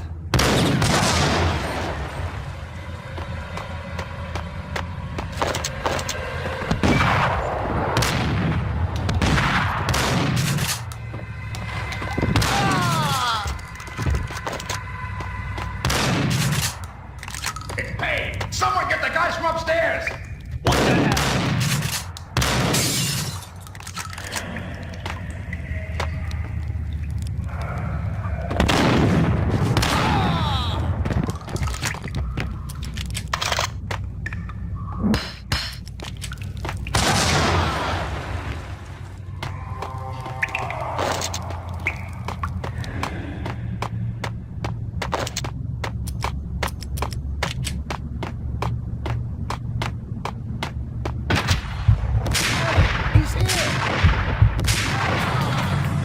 It didn't take me long to run into the trio.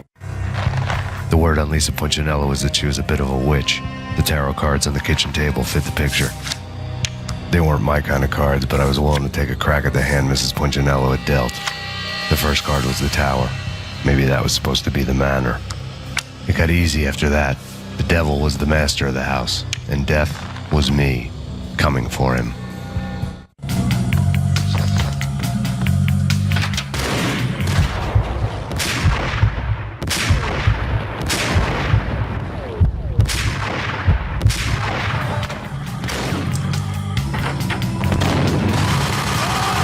One down, two to go.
Two down, one to go.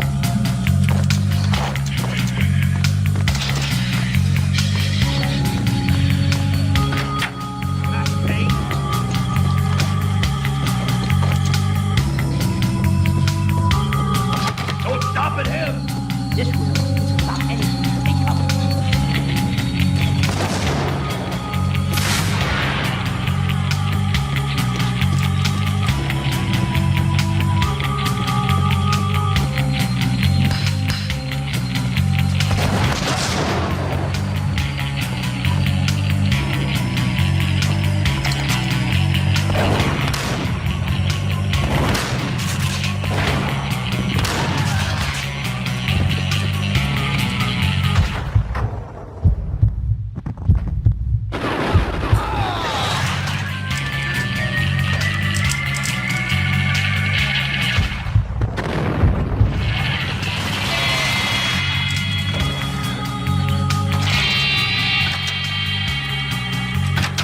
too late for her.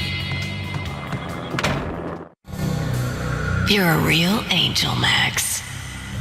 I couldn't tell whether it was Mona or her sister. The body was a mess. The sick bastard had really gotten a kick out of it. Seeing her lying there got me thinking about another woman's body on another bed. Got me thinking about a fallen cradle.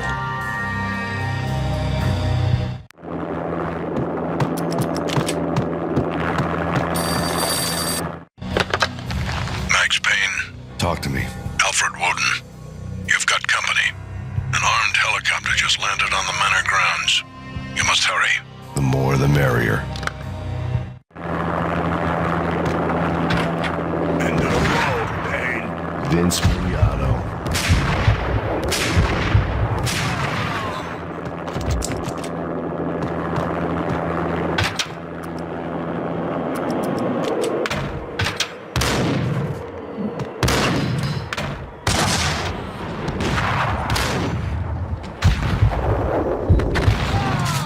Punchinello's trio was done for.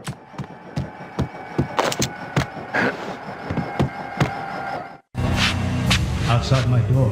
Hurry. He's coming for me. You gotta hurry.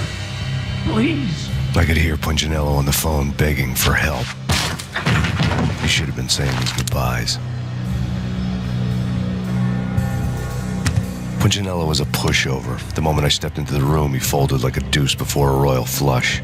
No, wait. I was just doing what I was told. I couldn't refuse. She's someone high up. Government, maybe. I don't know. He was trying to buy more sand for his hourglass. I wasn't selling any.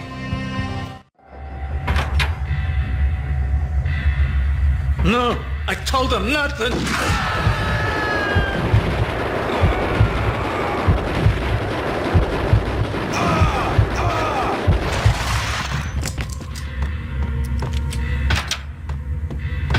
Drop it. Don't move. Game over, Max Payne. I could tell when I was outgunned. It was time to take another beating. The mystery witch was a real barracuda. Trouble on dagger heels, a smoking assault rifle in her hand, and an army of killer suits behind her. How sweet. I get to kill two birds with one stone. Sooner or later, it was going to catch up with you. Mr. Payne, it's time to show you the benefits of my brew. Be a good boy now. You'd find that Lady Luck was really a hooker. You were fresh out of cash.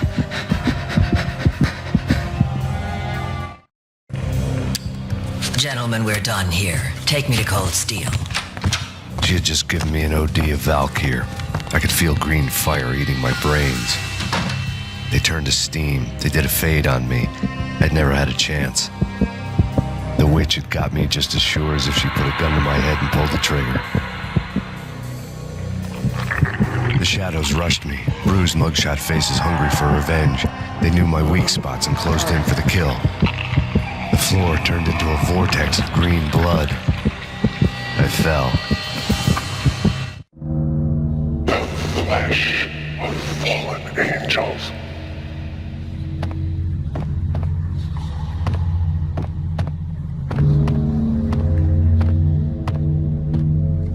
Who's there? Max?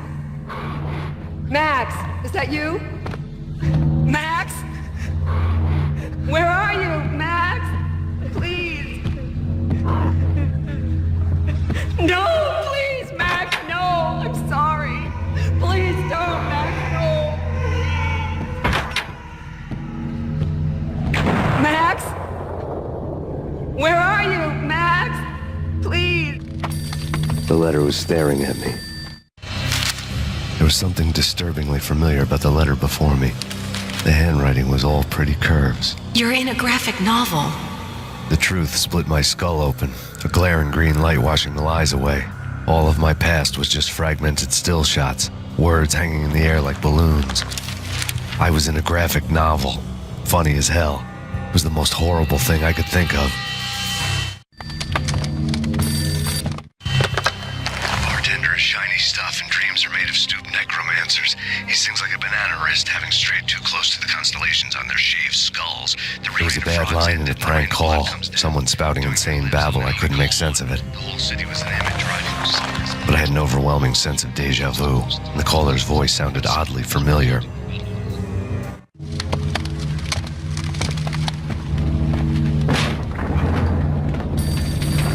The weird piece of paper looked dangerous. There was something disturbingly familiar about the letter before me. The handwriting was all pretty curves. You're in a computer game, Max. The truth was a burning green crack through my brain, weapon statistics hanging in the air, glimpsed out of the corner of my eye, endless repetition of the act of shooting, time slowing down to show off my moves, the paranoid feel of someone controlling my every step. I was in a computer game. Funny as hell, it was the most horrible thing I could think of. Don't lose it. It's Valkyr. The drug. Snap out of it. Try to remember. It was a bad line in a prank call, someone spouting insane babble. I couldn't make sense of it. But I had an overwhelming sense of deja vu, and the caller's voice sounded oddly familiar.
Max, something happened at the office today.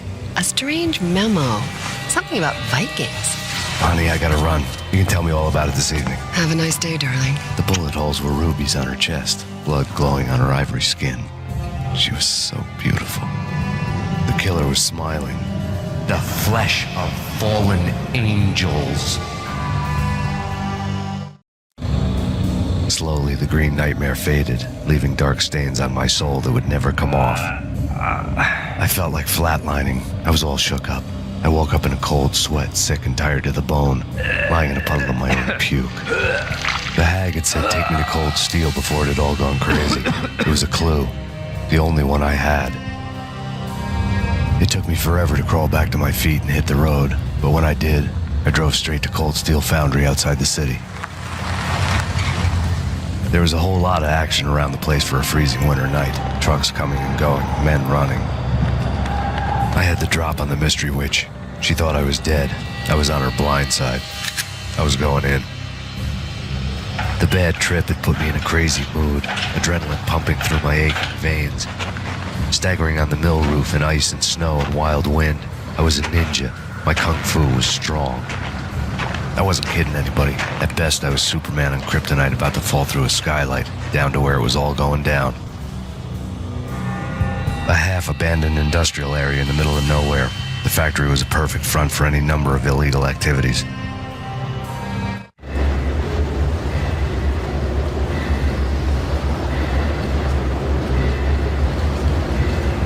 In the belly of the plant, molten metal boiled and bubbled like a witch's brew.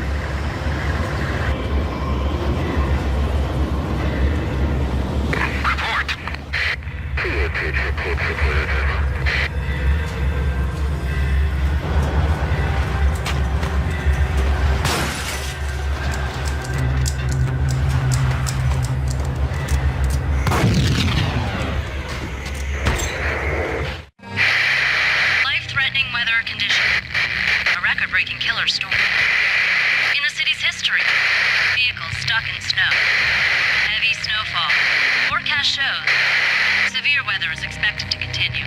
Out in the night, snow fell like confetti over the Devil's Parade. The storm was anything but over.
Initiate Operation Deadeye. The walkie-talkie military lingo could mean only one thing.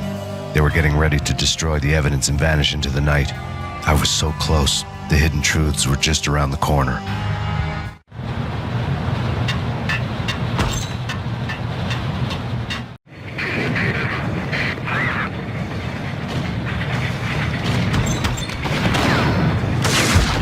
Hold on the table for the grim tail.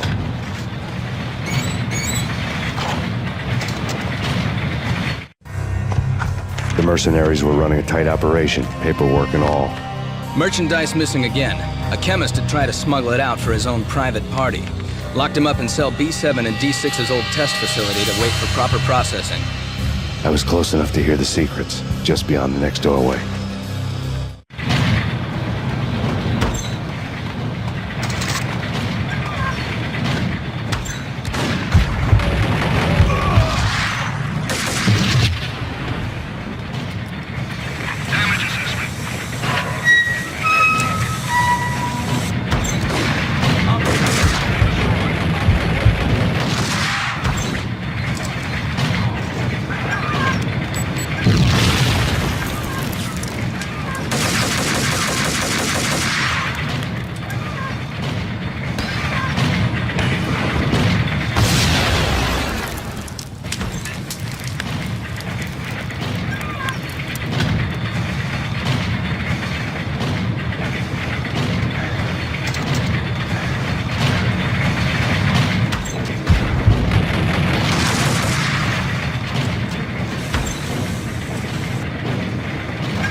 The monitor showed me the way.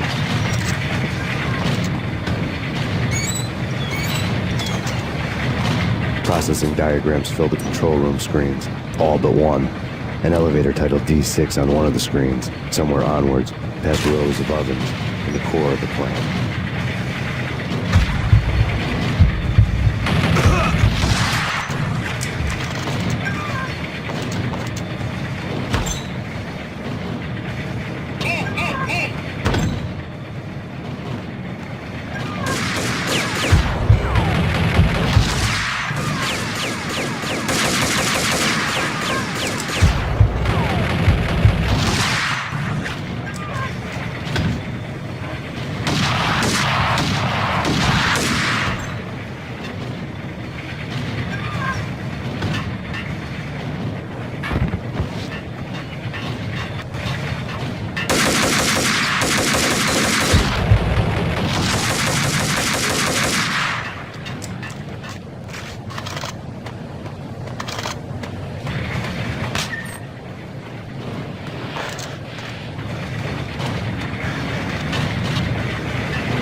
I had taken on the role of the mythic detective, Bogart as Marlowe, or as Sam Spade going after the Maltese Falcon to unravel all the mysteries.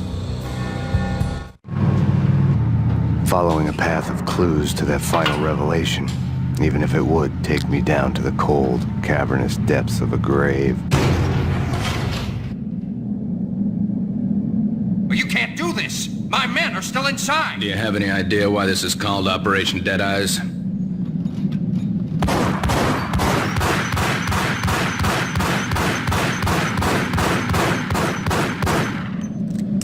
I think he's dead already. Let's do it.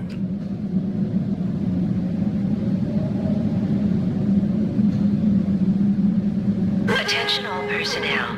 The self-destruction sequence has been initiated. Evacuate the complex We've got immediately. company.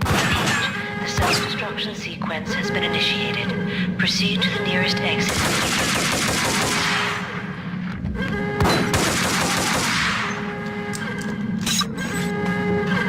I had seen the logo. There was an old army bunker under the steel mill. I knew the military plaque on the floor. I had seen 1,000 variations of the insignia on crumbling brick walls everywhere in the city. The sword replaced by a syringe. Project Valhalla, V for Valkyr, V for Valhalla. All of a sudden it read like a crackpot conspiracy theory. Floor before. Abort! Abort! The self-destruction sequence has been initiated! Get the hell out of here! The place is go!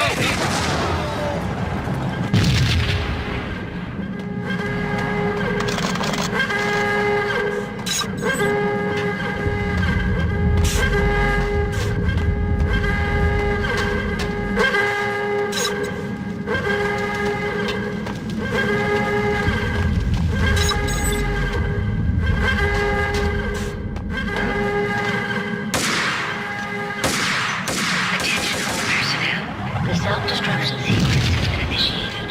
Proceed to the nearest exit immediately.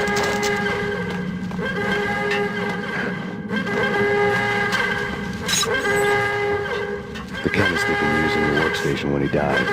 The half-life of the lab rat had ended online, his password blinking on the screen. 665, the neighbor of the beast.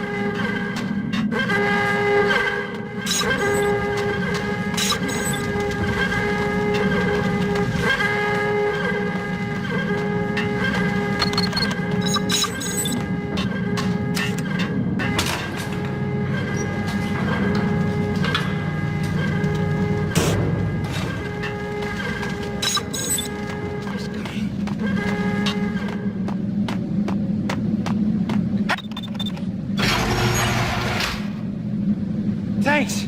I thought I was gonna die in there for sure. I need you to get me through the decontamination chamber Attention all airlock. personnel. You're crazy! The self-destruction No way, the place is sequence has blowing been up, for Christ's initiated. Either Proceed that to the or nearest back to the exit cell. immediately. Your choice. Okay, I'll do it. I'll do it.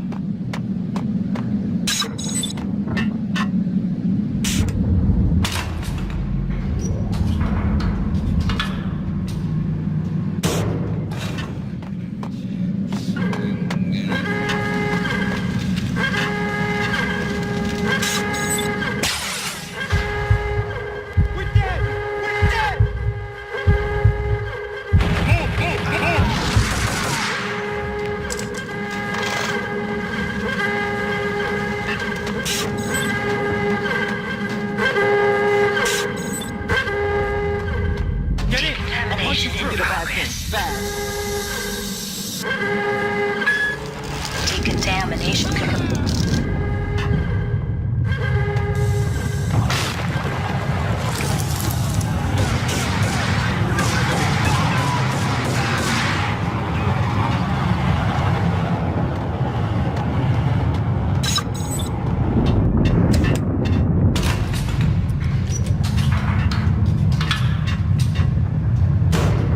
I was caught in the middle of the deadly web that was the Valkyr.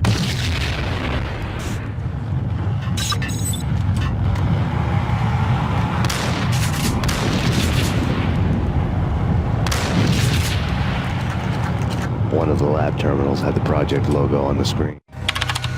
Top secret. Project Valhalla. U.S. Army. Yggdrasil Network. Valhalla, the otherworldly place in Norse mythology where the bravest heroes spent their afterlife feasting and fighting forever, their wounds miraculously healed night after night. Valkyr, the maidens who chose the most courageous Viking warriors and carried them to Valhalla. 1991. The research objective is to create a chemical substance to enhance the stamina and morale of infantry troops. 1995. Results unsatisfactory.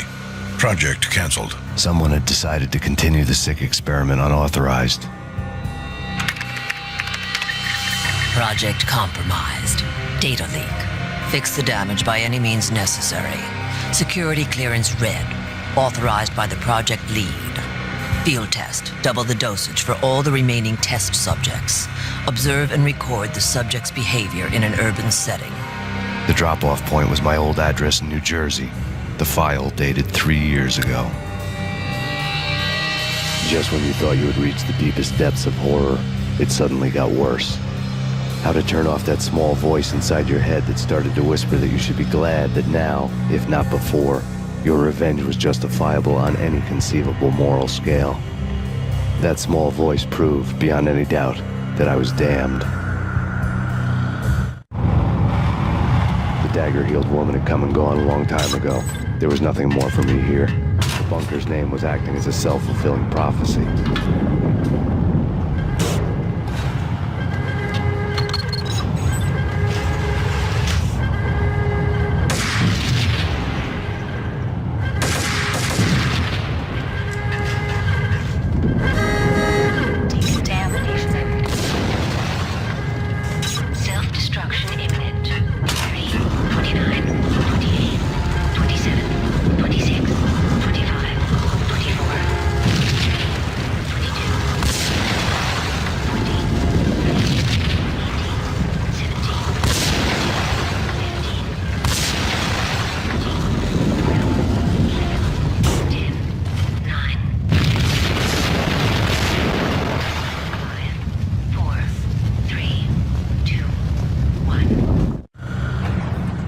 Together a jigsaw, and the final picture is you finishing that same puzzle. A mad, green-eyed killer standing behind you. An urban legend come true. The Project Valhalla test subjects had been the mad junkies who had murdered my loved ones. The rest was simple body count math. It all pointed to her.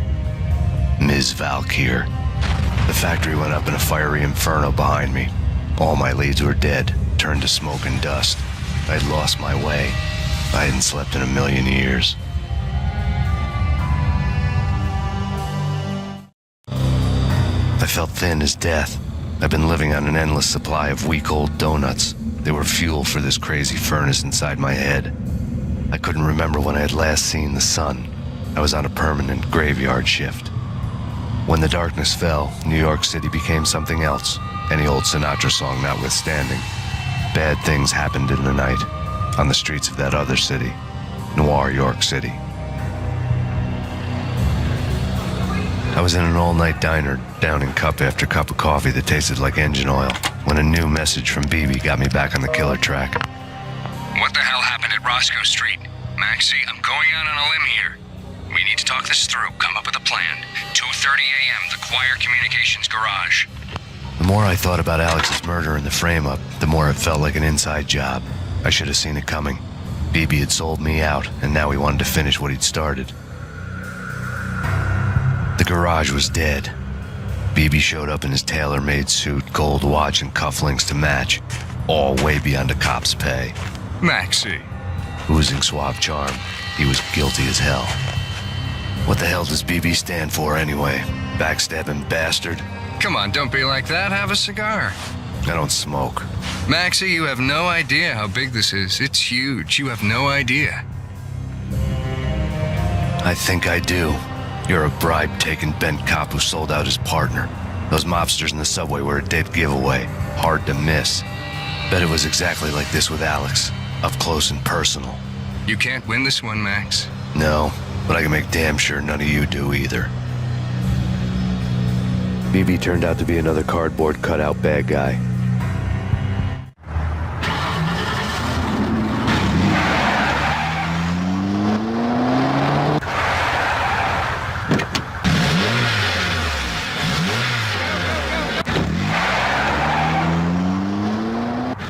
cop on the tape.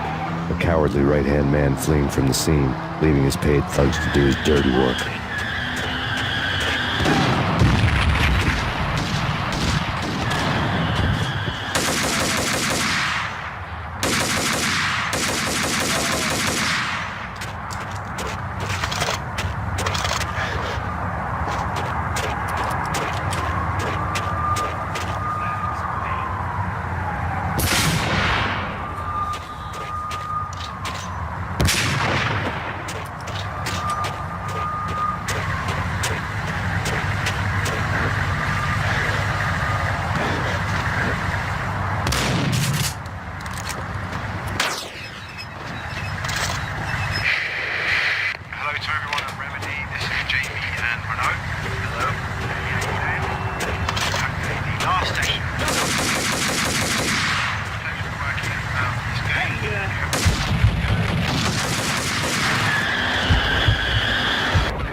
Punchinello Manor in Westchester. The manor is the home of Angelo Punchinello, the alleged head of the Punchinello crime family. The police are now saying, contrary to their earlier statements, that Max Payne is still alive and at large. He continues his vendetta against the Mafia, of which this last act of arson is attributed to. I had no recollection of setting any fires, but I did remember the flames.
payphone started to ring.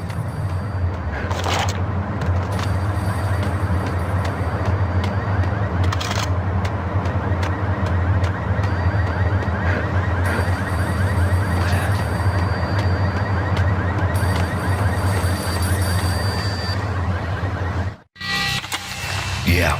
Max Payne? Whatever does it for you. This is Alfred Woden.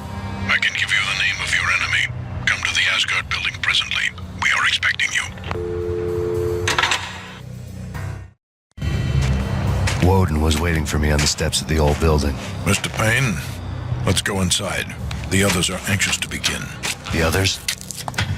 Despite the general misconception, this building actually predates the City Hall by 2 years, thus being the oldest municipal building still in use here at the foot of the Brooklyn Bridge. No kidding. The old man played tour guide as he led me through a dark domed hall. The answers I was after loomed large ahead. Mr. Payne, I would like to introduce you to my colleagues in what we call the Inner Circle. You've been watching too much X-Files. You have seen the files on Project Valhalla. We can fill the gaps, provide you with the information missing from those files.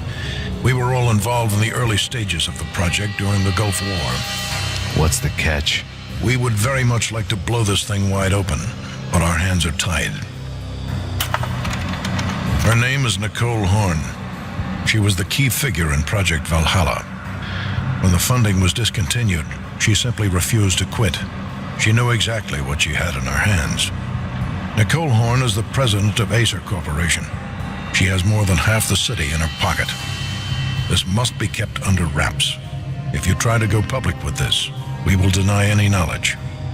We need you to take her out. Afterwards, we can protect you. Make all the charges go away. That was the cue for the killer suits to kick in the doors and swarm inside.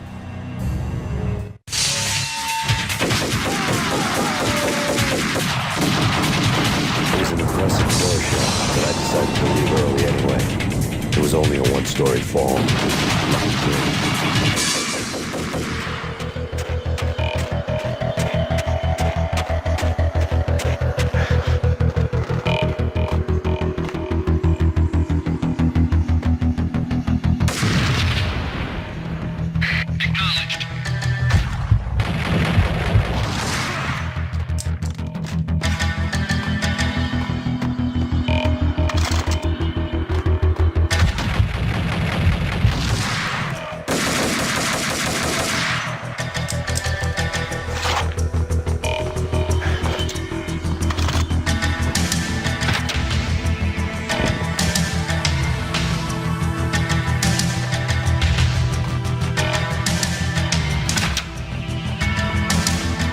One of the monitors showed what was left of the Inner Circle.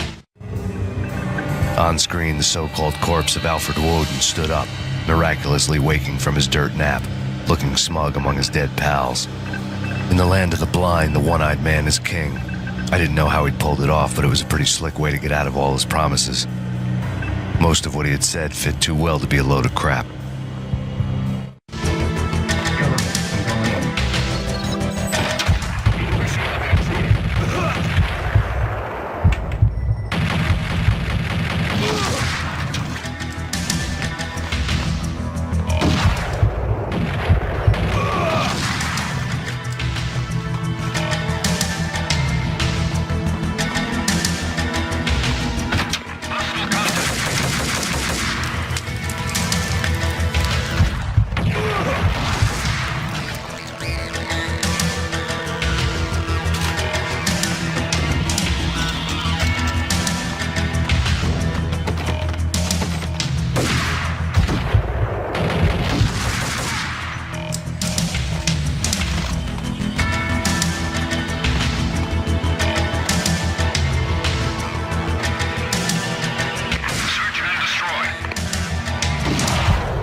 is your answer to those saying that he's actually providing a service long overdue to the city?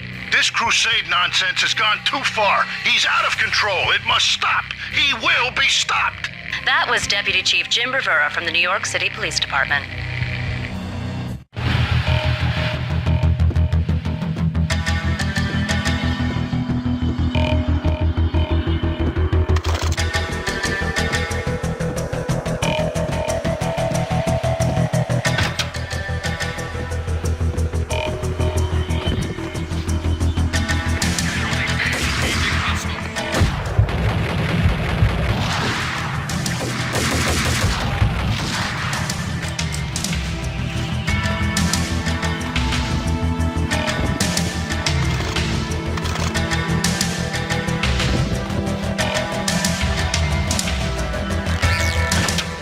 Videotape lay on the desk.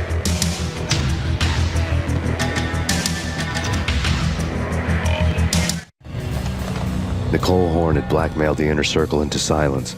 The tape came with a curt extortion note on a piece of expensive paper. I remembered Candy Dawn taping her clients in action on the side, selling the tapes to the highest bidder. I was sure that kinky sex was nowhere near Alfred Woden's worst sin. But I had a feeling that when this was over, any collateral would come in handy.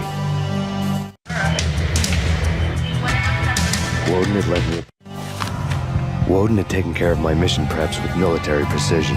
The critical areas in the Acer Corporation headquarters blueprints were circled in red. The president's office was at the top of the building, right below her penthouse suite. The elevators were controlled by a security computer, part of the mainframe located underground below the building. The high-rise was sealed as tight as a sci-fi fortress. Nothing seems to stop Acer Corporation's phenomenal victory march. Incredibly, the stocks are still rocketing. Worried experts already see a danger in the company's success. Some have gone as far as to say that Acer Corporation is about to become an even bigger monopoly than Microsoft ever was.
stuff then.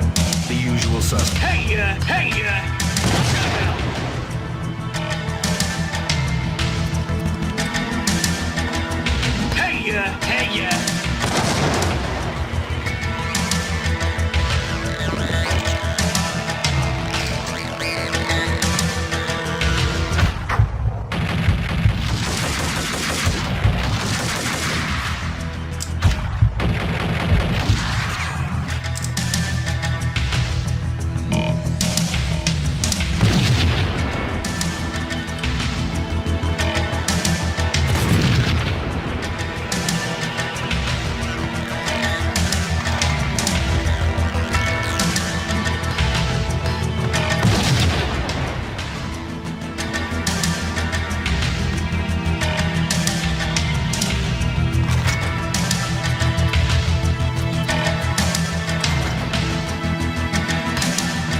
I had dreamed of revenge. Those dreams were always nightmares, of coming close and then failing.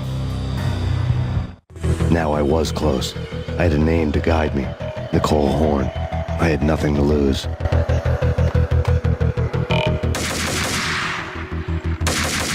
The Inner Circle had quite a track record.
FBI, You've seen one, you've seen them all.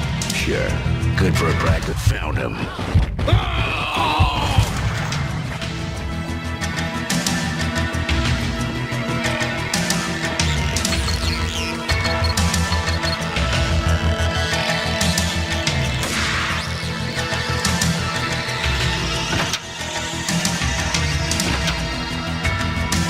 Take him down. Shoot to kill. Let's finish this.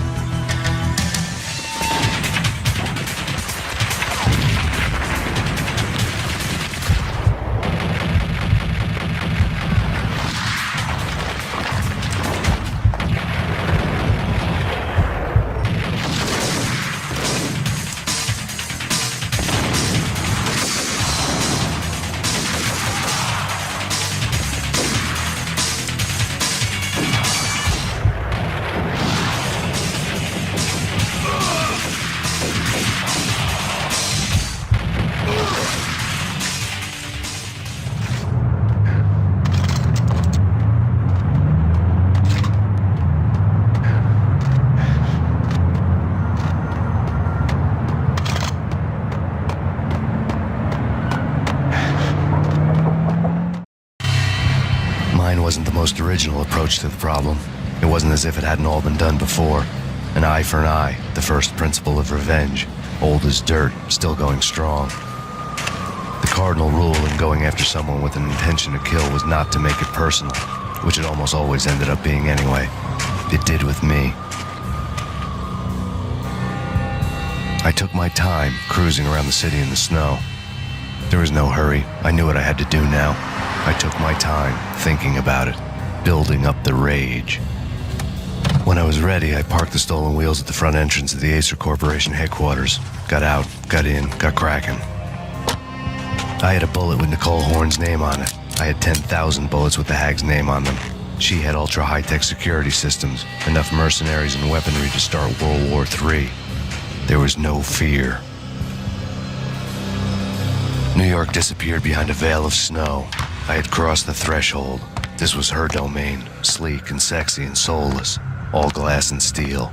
A place of color-coded security key cards, metal detectors, and surveillance systems.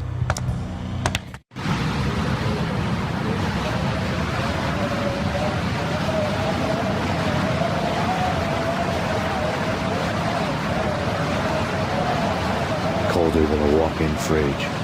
Cold as a gun.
Max, we gotta stop meeting like this.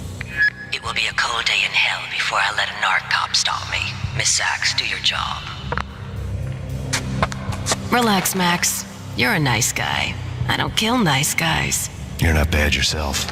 It was different when Horn wanted Punchinello dead. To cut her ties to the Mafia, he deserved to die. The same goes with her. She's the bad guy here. Her sister was whispering to her in my favor. I knew the appetites of ghosts intimately. They hungered for revenge.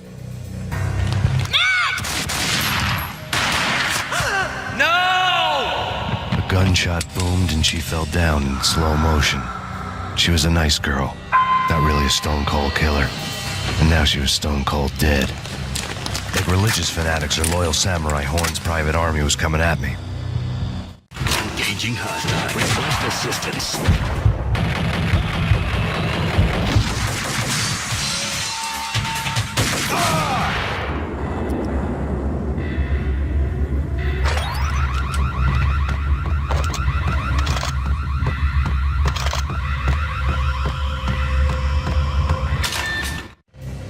When the elevator came back down, Mona was gone. There was a lot of blood, but no body.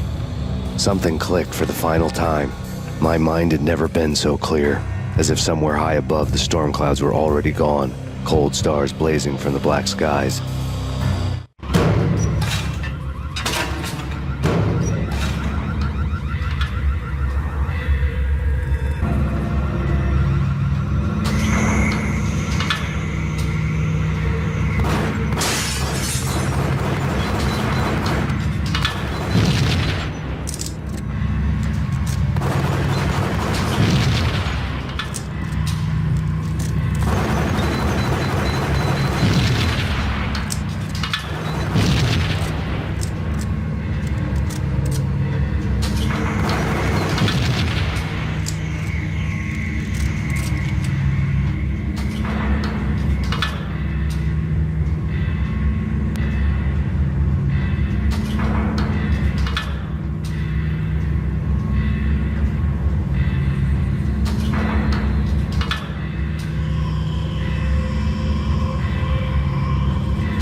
Action movies, and I'm...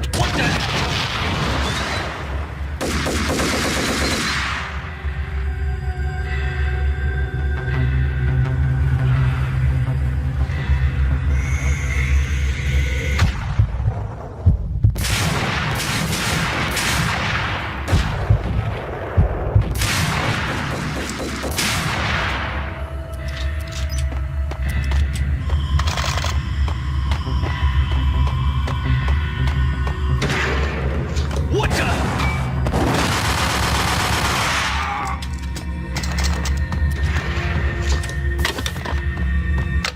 I had elevator access to the mainframe. From there, I'd be able to override the security locks and get to her office.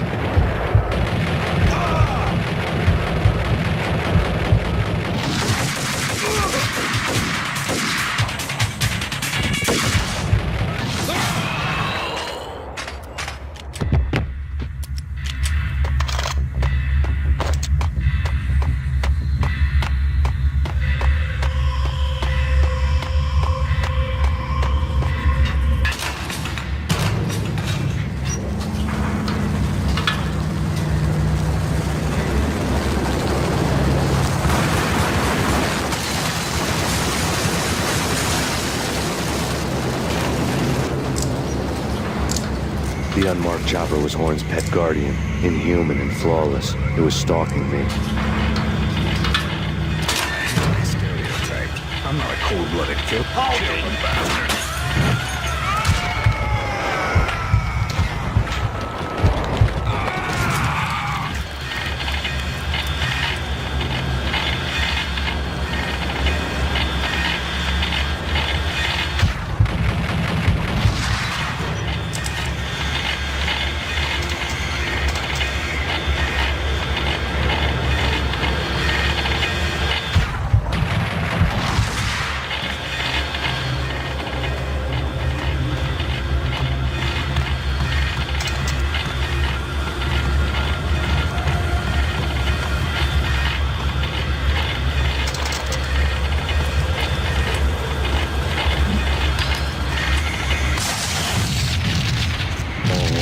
lights were now offline. All bets were off. The elevator would take me all the way up.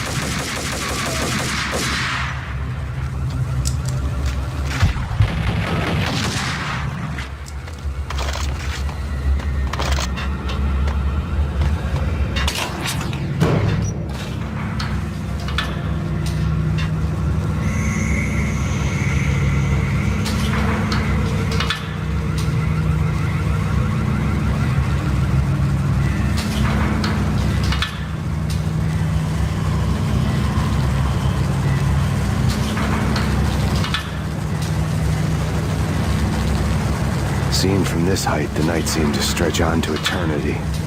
A hint of desperation had crept into the snowstorm, as if it was trying to get it all out before the end.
Horn's personal computer was on.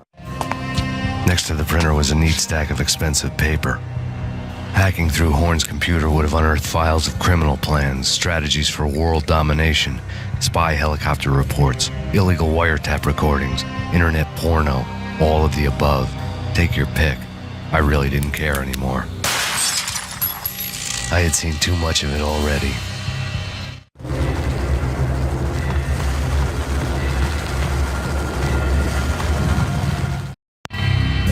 Valkyr had been meant to be a white-winged maiden that would lift you to a warrior's heaven, but it turned out to be a one-way demon ride to hell. The devil was in the drug. I knew. I had met him.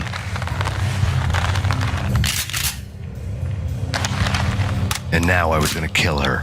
The queen of the underworld who had tried to lift herself a bit closer to heaven with her drug money. No begging, no bribes. She knew better. Honor among killers. We who were about to die. Both of us knew how this would end, in pain and suffering. All this because your wife stuck her nose into things that were none of her business. The cops were coming to take me away. The sirens were like a bad conscience I couldn't shake. It's ridiculous you've made it this far. You won't be alive when they get here. Stop him!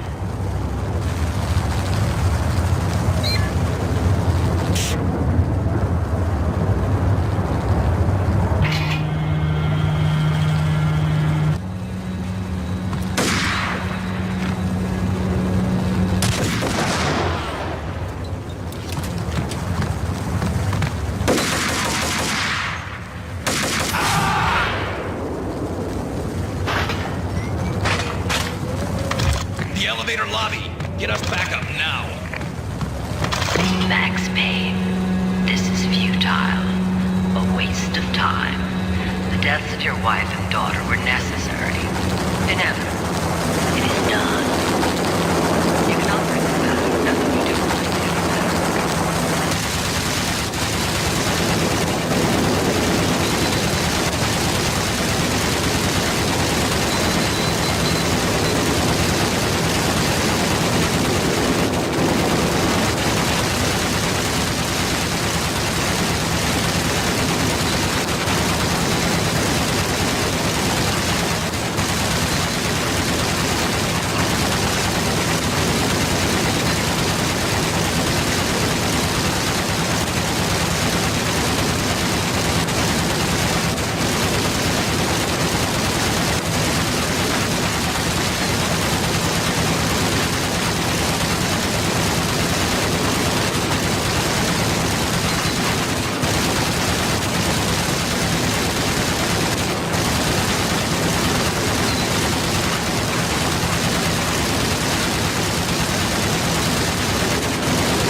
You are up against an unbeatable force.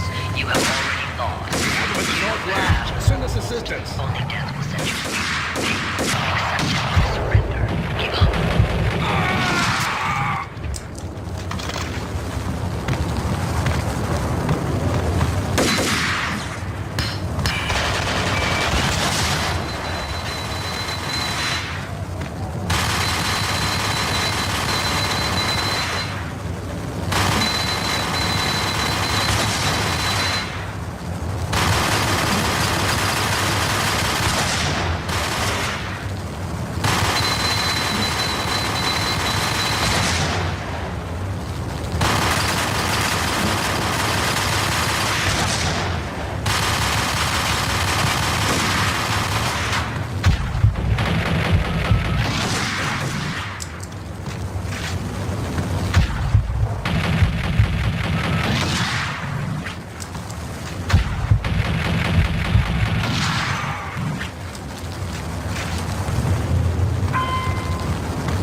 dead. The final gunshot was an exclamation mark to everything that had led to this point. I released my finger from the trigger. And then it was all over. The storm seemed to lose its frenzy. The ragged clouds gave way to the stars above. Max Payne, this is Deputy Chief Jim Bravura from the NYPD. We've got the building surrounded. Throw down your weapons and lie down with your hands behind your head. A bit closer to heaven.